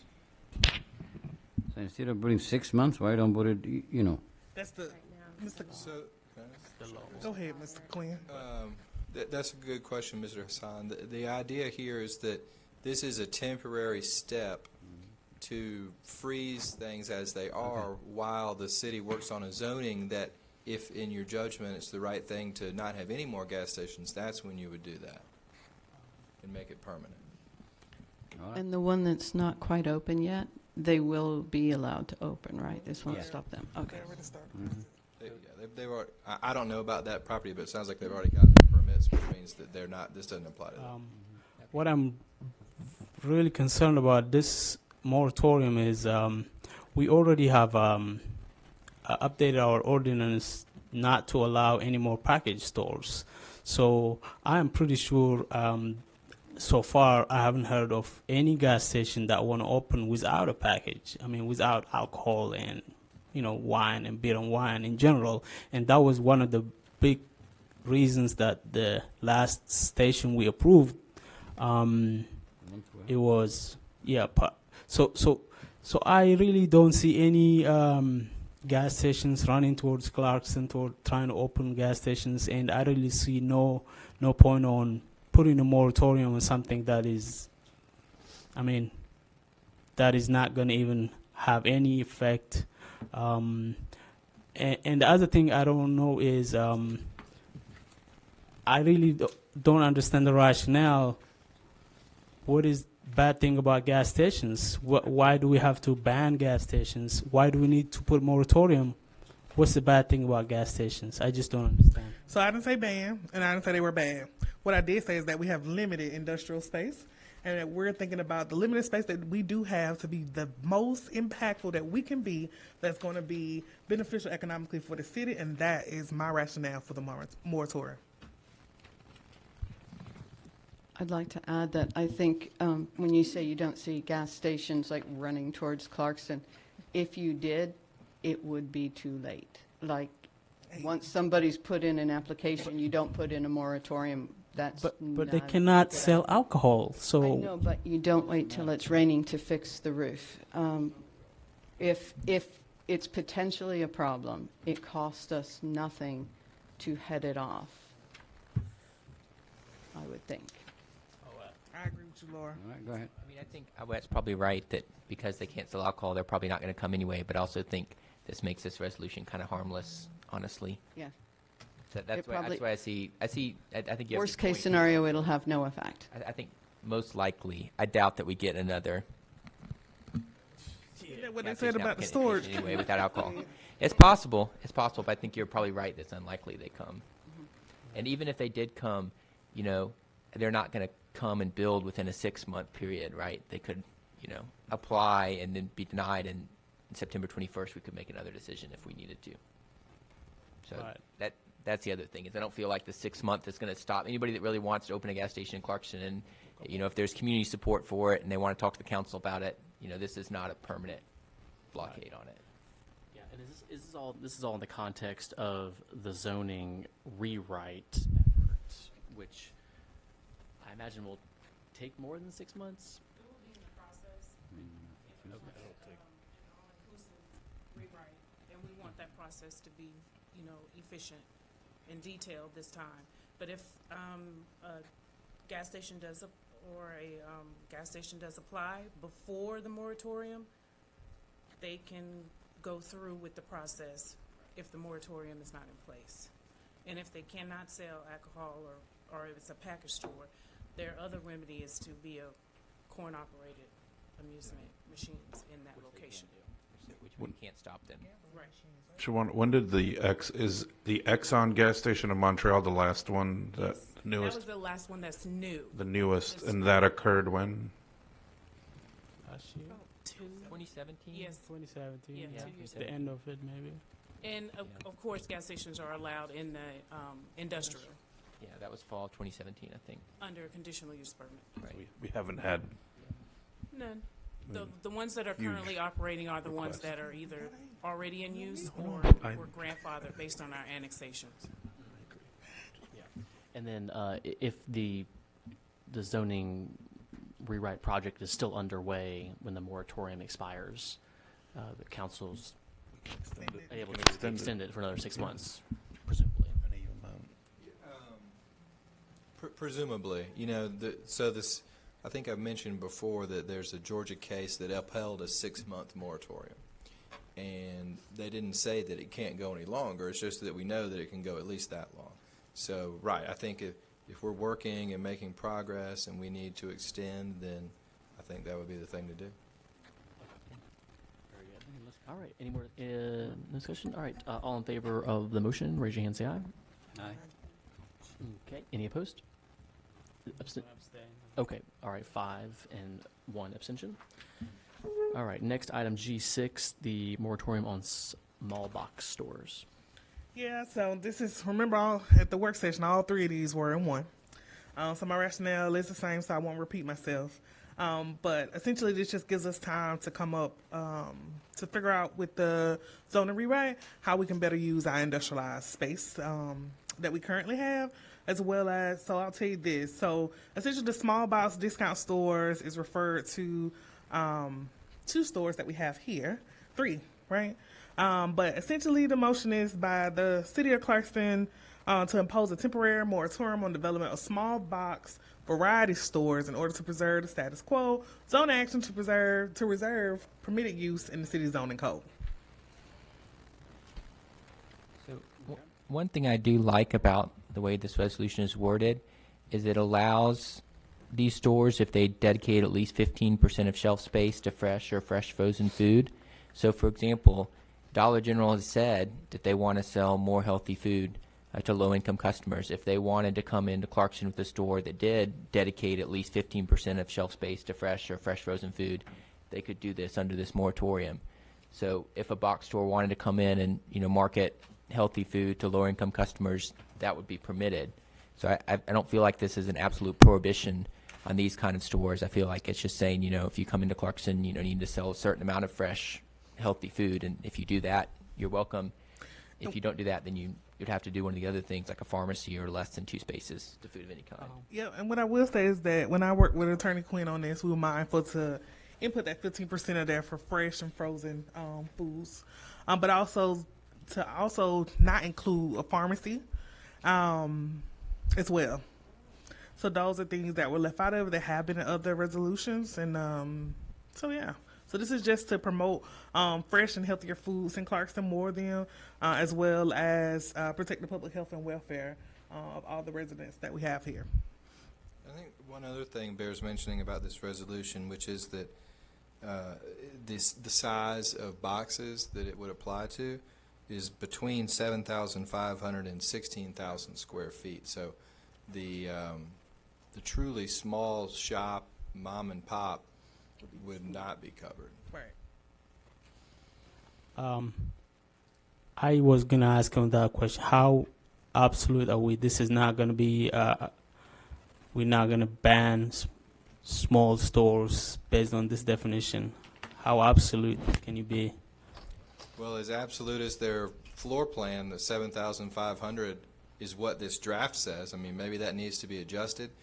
I got that number from a study by the city of New Orleans, and that was how they defined the smallest box store and distinguished it from just a small business that they weren't including in their study. I mean, one analogy might be that the gym that we were looking at was 8,000 square feet. So if the store would have to be almost as large as that gym to fall under the prohibition. All right. So there are not many small mom and pop stores that are the size of the gym that we were looking at. All right. Well, that's fine, I guess. I just don't. I'm just really afraid that we are discouraging investment if we try to, yeah. But anyway.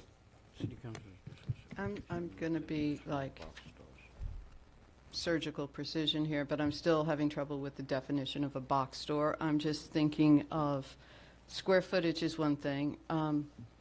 Midtown Hardware on Scott Boulevard sells snacks, foods, drinks, and things. They sell hardware, but they also sell clothes and knickknacks and makeup kits. And how do we differentiate that from this definition of small box? So in this resolution, a small box variety store means a retail store size between 7,500 and 16,000 square feet, with sales at retail and assortment of physical goods, products, merchandise directly to the consumer, including any combination of food or beverages, for off-premise consumption. So they're leaving the store, they're going to use it.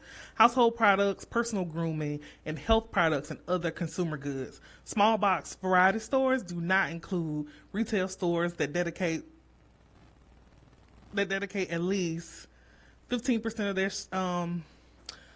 shelf space to food or frozen food, dedicate less than 2% of their shelf space to food or any other food, and also they don't contain a prescription pharmacy. So, yeah, so I think that hardware store would probably be less than 2% of their shelf space would be food, because they just have like a little snack thing at the front. 15% of their Either 15% of fresh food, or less than 2% is food of any kind. So if they probably are less than 2% of food as any kind, I'm guessing, right? Because food is a tiny proportion of. You usually only have that to check out. They sell a ton of soda, but I don't know. Well, it's not food, but Yeah, how do you find food? They don't say food or beverages. It's just food. Unless anybody else got, I got a question to our city attorney. So, assume we have a small box store that would say, okay, we're not gonna do 7,500. Instead, we're gonna do 7,000, and still gonna be called the dollar store. Are we gonna be able to tell them no? Not under this resolution. So there's really, we are only putting a limit on the space, basically, not on dollar stores. That was the intent of. But you can't. First, You can't directly. I understand, but the intent was to stop, like, chain stores. Like, I understand that's not what we're saying, but that's the intent. So we still cannot stop them. All we can do is probably, I'm not going to tell them this, but they're just going to ask, and they're going to get a smaller space and call themselves mom and pop store. And how are we going to stop that? Can you please state that?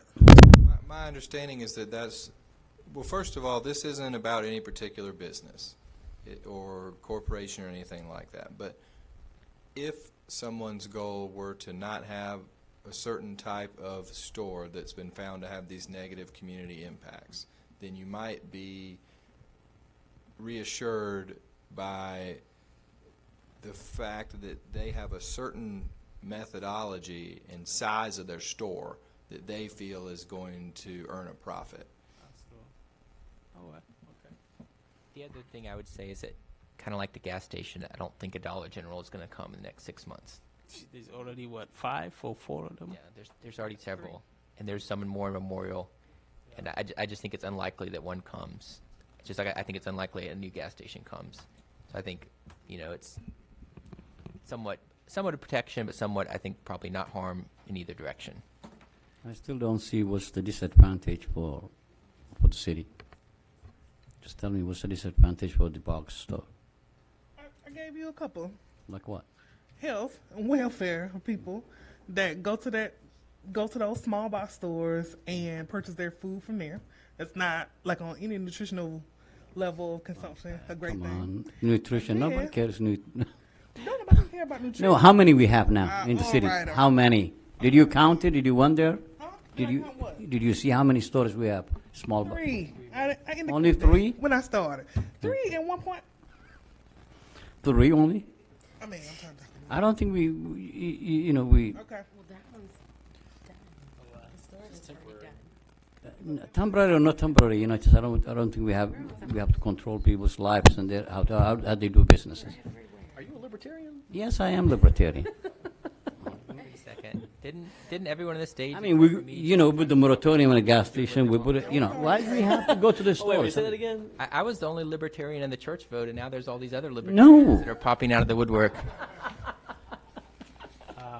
I mean, Come on, man. no, really. It's not that. There's the people that then you have to add it up. Those people who have harvest, what do you call it? The vegetables and fruits and sells up, in front of this. The library. Yeah, I mean they have are you going to stop those people then? No, do they operate in a small box? Yes, they have a small box. No, they don't. It's square footage. Under 7,500. I think we have, this is overreaching. So I've got a question for the planning director, Ms. Cowie. We have the old Tahir's International Market next to the post office. That's new construction. Are any of those little slots, are those over 7,500 square feet? Do you know of? I think so. Okay. No. Yeah. So I mean, for some of these little slots on our little strip malls, this wouldn't affect any of them because they're too small. That Yeah. wouldn't affect, That's what the and it wouldn't resolution affect the rebuilt building, the one that burned down by the post office. They would still have They're already It's open. individual suites. Yes. right. So they would still have the right to operate under this. Yes. 7,500 square feet. Yes. Less than 7,500 square feet. This is the No, this is the- no. The people they rent a place and then they cut it into little pieces and give them different businesses. Well, I think it's already divided into individual locations right now. It's just a white box when that particular use has not gone in and occupied that space yet. Until they can wire it to say it's going to be like a fast, a chicken wing place or an office space or something like that. Right. I want to get out of here. Come So on. it's more for bigger, is the Dollar General and the newer Family Dollar, those over 7,500 square feet? Usually, from research, a Family Dollar and Dollar Generals are between 7,000 and 7,500 square feet. Okay. My question is why we're trying to avoid use of the term dollar stores, and yet it's in the item on the agenda. Like if we could get in legal trouble for saying The resolution. dollar store, Dollar Tree, but we're voting on something that specifically uses the terms Dollar Tree, Dollar Store, Bottom of the actually The names resolution doesn't say brands. that. The resolution doesn't say that. And I think it just gives an example in the packet with the Dollar Tree, but the actual resolution says small box variety stores, and that's something that Attorney Quinn helped me not indicate because we don't want to make it seem like we're targeting the Family Dollar or the Dollar General to being discriminatory. What we're targeting. Towards them. I'm not a Dollar Tree hater. I shop there. I just think it would be good if a new one had more fresh food. And that's all I'm saying. A new one could come in and just have a little bit more fresh food, have more frozen food or more fresh food. And honestly, they've even said in their response to some of these other bans that they want to have more fresh food and more frozen food in their stores. And if they wanted to come do that in Clarkston, I think that'd be fine. We could be a trendsetter, the first small box variety store with at least 15% of fresh food. That'd be great. Or frozen food. Because the resolution is all about just the negative public health and welfare. Processed meat of and those seafood. small businesses. Yeah, they just have like more frozen vegetables, more frozen meat. Then they can do it. Yeah, absolutely. Well, again, this is a moratorium, 6 months. The purpose of which is to, this is give us time to go through the zoning because the zoning right might get some comment that says, actually, we want more variety stores in Clarkston. Never know, but this is why we're going through this process. All right. Well, let me open the floor for a motion on this item. You want to read that? Yeah. Resolution, Ms. Bell? I will. So I move that we adopt a moratorium on small box stores by the City of Clarkston City Council to impose a temporary moratorium on the development of small box variety stores in order to preserve the status quo pending zoning action to revise permitted use in the city zoning code. And then this moratorium will expire on September 21st, 2020. Okay. Got a second? I second that motion. second that a motion? No. That too. All I right. second. Motion and second. Any Motion discussion? second. Okay. Any discussion? All right. All in favor of the motion, raise your hand, say aye. Aye. Oh, wait, was 1, 2, 3, 4. Any opposed? Okay, motion carries 4-2. All right, item G7, the resolution regarding the August and November council meetings to reschedule. And so just real quickly, it's self-explanatory, but we want to move the August council meeting to Thursday, August 6th, so we can do National Night Out in August. And then the November council meeting is also the same day as Election Day, a very important election. Everyone should get out and vote on November 3rd, and then they can come to our council meeting the Thursday, the 5th, if this resolution passes. I move to reschedule the August 4th council meeting to Thursday, August 6th, and reschedule the November 3rd, 2020 council meeting to Thursday, November 5th, Second. 2020. All right, motion is second. Any discussion? All We right. do this every year, so. Every year. We should just, we just have to every year. All in favor of the motion, raise your hand, say aye. Aye. Okay, motion carries 6-0. All right, item G8, approve the urban productive landscape installation bidders. And we got a briefing at the work session last week from Mr. Larry Kaiser, and we have a bid, I'm sorry, we have a recommended, what's the word? Well, the low bidder. The low bid. Low Okay. bid.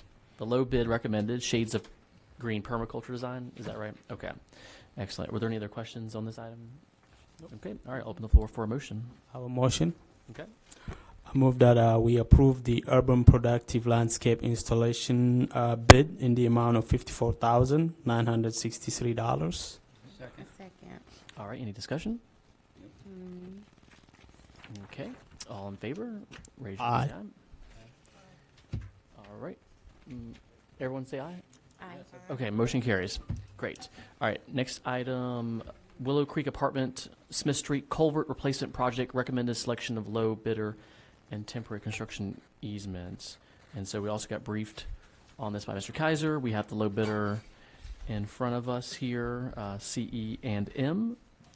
And if there's no other questions, we'll open the floor for a motion on that item. I move that we approve the low bidder CE and M for this item. I second it. All right, any discussion? Okay, seeing none, all in favor of the motion, raise your hand, say aye. Aye. All right, thank you. Motion carries. Item G10, the Early Learning Task Force resolution that we're just amending it to increase the members from 11 to 21, and so we're very excited that we've gotten such a good outpouring of folks who are interested in being a part of the task force. 21, in fact. So this is an item to just go ahead and say all 21 are on the committee.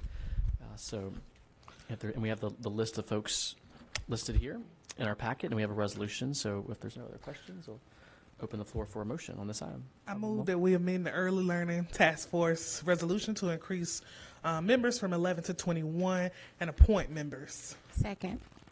All right, motion is second. Any discussion? I just was wondering if the council members can also be on it. I would love to be on it. Yeah, there's 2 city council representatives set. Okay. Oh, yeah. What 2 city council members want to be on it or are already on it? The vice mayor is one. I'd love to Who be wants one. to do it? You want to do it? Raise your hand. I want to be one. Going once, going twice? I can do it. All right, Unless someone else wants it. and Jamie are going to be on it. Okay. Okay, all right. So do we need to make that part of our motion? I guess probably not. I think we can just, everyone's accepted. Okay. All in favor of the motion, raise your hand, say aye. Aye. All right, motion carries. All right, last item, item G11, is the appeal of the city denial of renewal application for the permit to operate a pawn shop or title pawn for the Title Max located at 4222 East Ponce de Leon Avenue. I'm going to recognize Mr. Gomez for this item first, I believe. Thank you, Mr. Mayor. This item has sort of been ongoing since November regarding Title Max the business operating as a title pawn shop on 4222 East Ponce de Leon Avenue, they did, just a little bit of the history, they did request to change our ordinance regulating title pawn and pawn shops from our city code. They presented to us, there was no decision, the item was not voted on or decided upon by the city council at the December council meeting. Subsequent to that, Title Max filed a couple of actions, including an injunction against the city for us to not enforce our ordinance, which we have not enforced our ordinance, meaning that we allowed them to continue to operate. Under our current city code, they do not meet the distance requirement for a title pawn shop to operate where it is located. It is within 1,000 feet of a residential area as well as a church.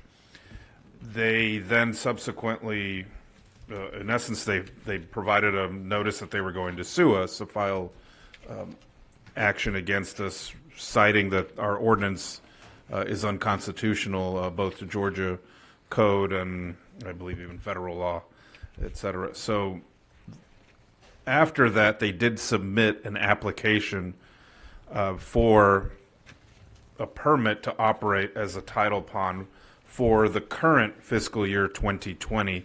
They are subject to an annual permit to do that. We did not accept the permit. We returned that to them. They then subsequently, under our code, have the right to appeal our decision. We simply returned it to them because of our existing ordinance and the fact that there's now likely to be some litigation regarding their right to operate where they currently are relative to our city code. So I don't believe is the applicant, there is some here from Title Max. So this is their opportunity to present the appeal to us that we denied their 2020 application to operate a title pawn. Please step up and use either. That's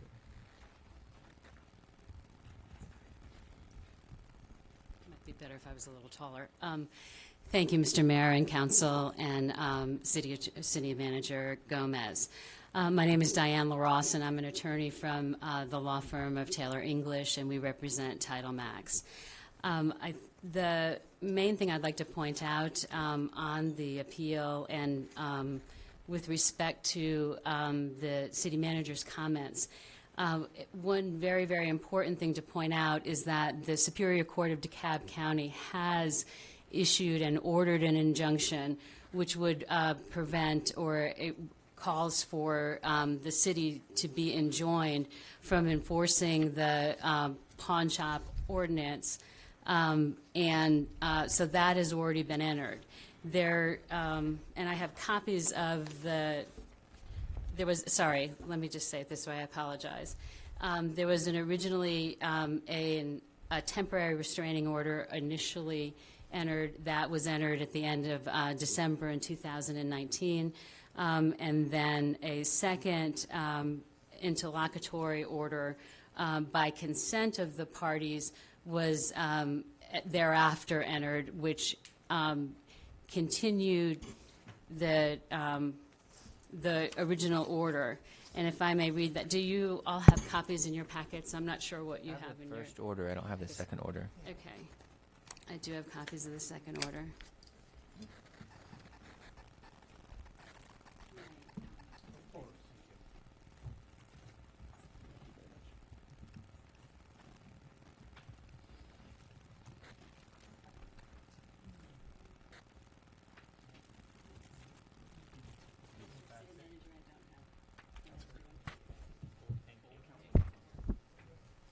Doesn't bother you. You do what you want.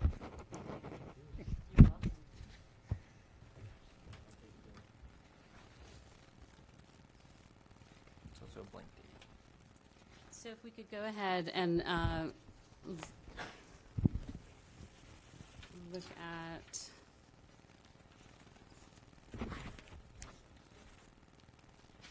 We could go ahead and look at page 2, if you would. So in page 2, and you'll see there's the second whereas clause. It reads, whereas there is currently a temporary injunction in place which shall expire as a matter of law on January 26th, 2020. And this order was entered, if you just flip to page 3, and signed by Superior Court Judge of DeKalb County on January 24th. So what it in effect did, and you'll see if we go, sorry I'm confusing here, but if we go back to page 2, the next whereas clause says the parties consent to the terms of this injunction and agree that to avoid an extended hearing at the outset of this litigation and for other reasons an interlocutory injunction should issue to preserve the status quo. Now the status quo we're talking about is the status quo that was in effect on January up through January 26, which would put us back to the end of December in 2019. And if we read further what the court actually ordered, it is hereby ordered and adjudged that effective this date and the date that the order was signed, that all defendants are hereby enjoined from enforcing the ordinance attached hereto against the plaintiffs. And the ordinance you'll see is the ordinance where, y'all's ordinance, where it begins section 11-110 and thereafter, which deals with its Article 7 pertaining to pawnbrokers. That ordinance specifically includes section 11-113, which is the location restrictions or distance requirements, and as well hours of operation is something that I'll talk about in a moment. At any rate, so this injunction, and we'll read back on the bottom of page 2, it says, this injunction shall remain in effect until further order of this court or until there is a final judgment in this litigation. On or after October 26, 2020, defendants, the city, shall have the right to petition this court to dissolve this consent injunction. And so with this injunction in place, that was when my client received the notice that their application for occupational tax certificate renewal had been denied. And the grounds for that denial are in a January 10th letter from the city manager, which cites specifically that the reason that the permit, what was called the permit, and the paying of the occupational tax was rejected. The specific reasons, it's in paragraph 2, specifically the store manager. So what we have in the, let's see. Submitted to the nurse. Okay, so admitted that the business hours were 5 p.m. to 7 p.m.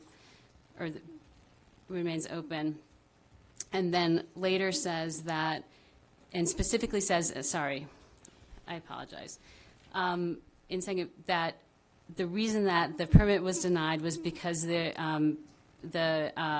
Title Max was found in violation of City Code Section 11-121, and that's the hour restrictions, and as well we're in violation of City Code Section 11-113, again the distance requirements, which is exactly part of the code in which the DeKalb County Superior Court judge had enjoined the city from enforcing against Title Max, as under the order that you've seen and that I placed before you, as well as the previous order.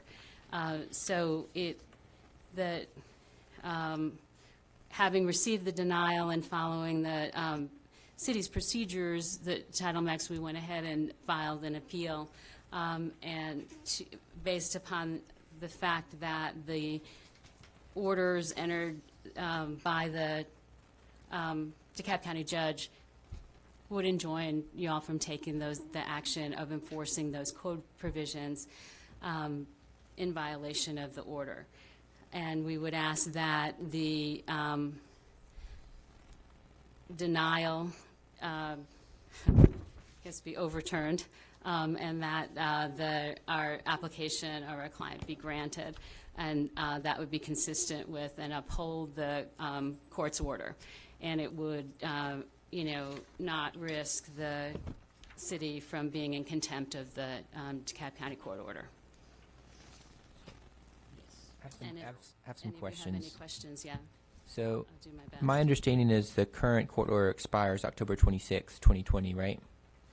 Correct. That would be, well, I don't know that it expires to the extent, in effect, that it, unless it gets challenged. Right. Well, it says Or it has to be they have the challenged right to to do it. petition to dissolve this consent injunction. Yes, so there. October sorry. 26, 2020, the city could file a motion to dissolve the injunction, and may or may not succeed. But Yeah, so that would be, so it wouldn't necessarily just expire on that date. There would have to be an action by the city, that's all. The yeah. city could take an action to attempt to have it solved. But if we granted you this permit, that permit would extend past October 26, 2020, right? Yes. So then, let's say the city on October 27, 2020, files a petition to dissolve the injunction, say the court agrees with us, a week later dissolves the injunction, you would still have the license to operate through the end of the year if we granted the permit now, right? No matter what the court ruled. Yes. So essentially, you're asking us to give you a permit that would let you operate longer than even the injunction is in place.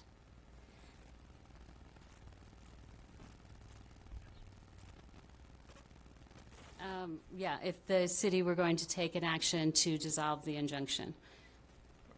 And then the other question I had, so I think when we looked at this ordinance a while ago, you told us the lease expired in 2019.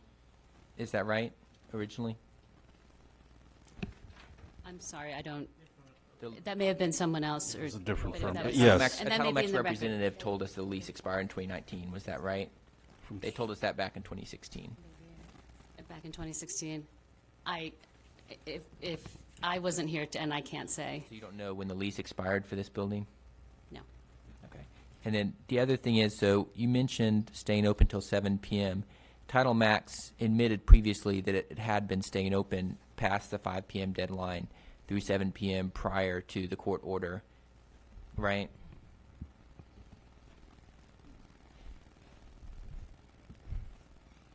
According to the city manager's letter, yeah. Well, do you have any reason? Do you have any reason to dispute that? I do not. And then the other question I had is, my understanding with the ordinance that we have in place is it's only a location restriction, right? So Title Max could move to an industrial location within the city and still comply with our current ordinance regardless of the court injunction, right? Sorry, could you say that again, please? My understanding is the ordinance that the city has in place only is a location restriction on Title Max, so Title Max could move to a different location in the industrial zone without falling afoul of this current ordinance, right? But they would have to abandon the property that they're currently at. Right. In and order move to a do different that. Location. But they could. That would be physically possible, right? I mean, I know that may not be their preferred business strategy, but that would be physically possible, right? I imagine it is physically possible, but again, they'd have to abandon a property where they're already up and running and doing business. And then my last question is so you're asking for the city permit, but my understanding of the law, and correct me if I'm wrong on this, is even if the city chooses not to give you the permit, Title Max still has the license to operate through at least October 26, 2020, and after that until the court dissolves the injunction, right? Yes. So even if we In effect. deny this appeal, Title Max can keep on operating as long as the court injunction stays in place. Is that right? Yes, that's correct. So essentially, this appeal long is as just the- asking for the right to operate possibly longer than the injunction stays in place. The appeal is part of the procedure, and to not have the denial of the renewal of the application, to have that stand. That's what we're wanting to I try understand. and I'm just saying the reverse. substantive result you're trying to get is the right to operate longer than the injunction, possibly. That's possible, but what we're looking for is so that there's not a denial of the renewal of the application.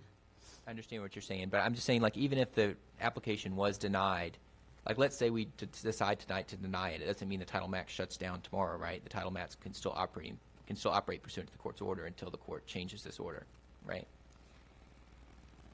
It would be our position, though, that in doing so, that the city council would be in violation of the court's order and potentially in contempt of the court's order. Even though the city is not attempting to shut down the title max? It's not whether they're trying to shut it down or not. What it is that they're in violation of the order that has that enjoins the city from enforcing these provisions against title max. So my next question to you is, isn't it possible that the city could decide for a reason besides this ordinance to not grant title max the permit? Could the city do that? Yes. The city can make their own decision. Right. So the injunction only prevents us from enforcing the ordinance, but it doesn't, like, let's say title max was like, just to pick a ridiculous example, it's like a den of organized crime. The city could still deny it a permit on that basis and not on the basis of the ordinance, right? I don't understand your question with The regard to city your can, I'm just saying the example. city can deny the permit for some other reason besides the existence of the ordinance, right? Like if Title Max was operating outside the hours or violating some other ordinance besides this one, the city could deny the permit for that reason, right? If they were, no, the city could not deny under the injunction with respect, if the hours restrictions, if it was under the hours restrictions. Am I not understanding your question? No, I'm saying not for like currently operating under the hours restriction. I'm saying like if Title Max was doing some other thing that violated a different city ordinance, that could be a reason for the city to deny the permit, right? That was outside of Article 7. Let me just make sure I'm quoting it correctly.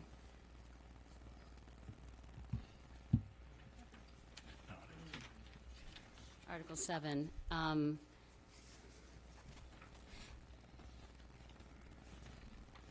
Yes, but that's not the grounds in which the application has been denied at this time. That's all I have. Were there any other questions? Okay.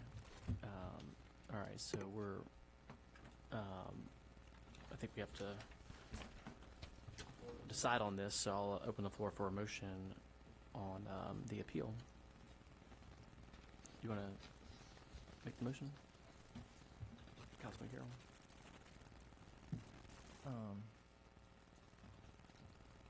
So I move that we deny the Title Max license renewal application. And I could discuss why after, if I get a second. So, Okay, motion second. the reason why is because of their, not because of their current status in the ordinance, but because I believe of their past violations of the ordinance, staying open till 7 p.m. When the previous ordinance prior to the court order only allowed them to stay open until 5 p.m. And the other reason is because I believe that what they're asking for goes beyond what the court has ordered. The court has ordered through at least October 26, 2020, they have the right to stay open and we can't attempt to dissolve it. But what they're asking for is a license that goes at least 2 months beyond that. So I think if, we look at this again in October 26, 2020, and, we get some legal advice from our attorney or we get a different order from the court or something like that, we can decide at that point if we want to give them a license or extend the period. But at this point, I think it would be premature to give them more than what the court has already ordered. So that's kind of my logic. But. Okay. Any more discussion? All right. Seeing none, all in favor of the motion, please raise your hand. Say aye. Okay. Any opposed? Abstention? Okay. 5 in favor, 1 abstention. Motion carries. All right. Thank you very much. Thank you. Yes.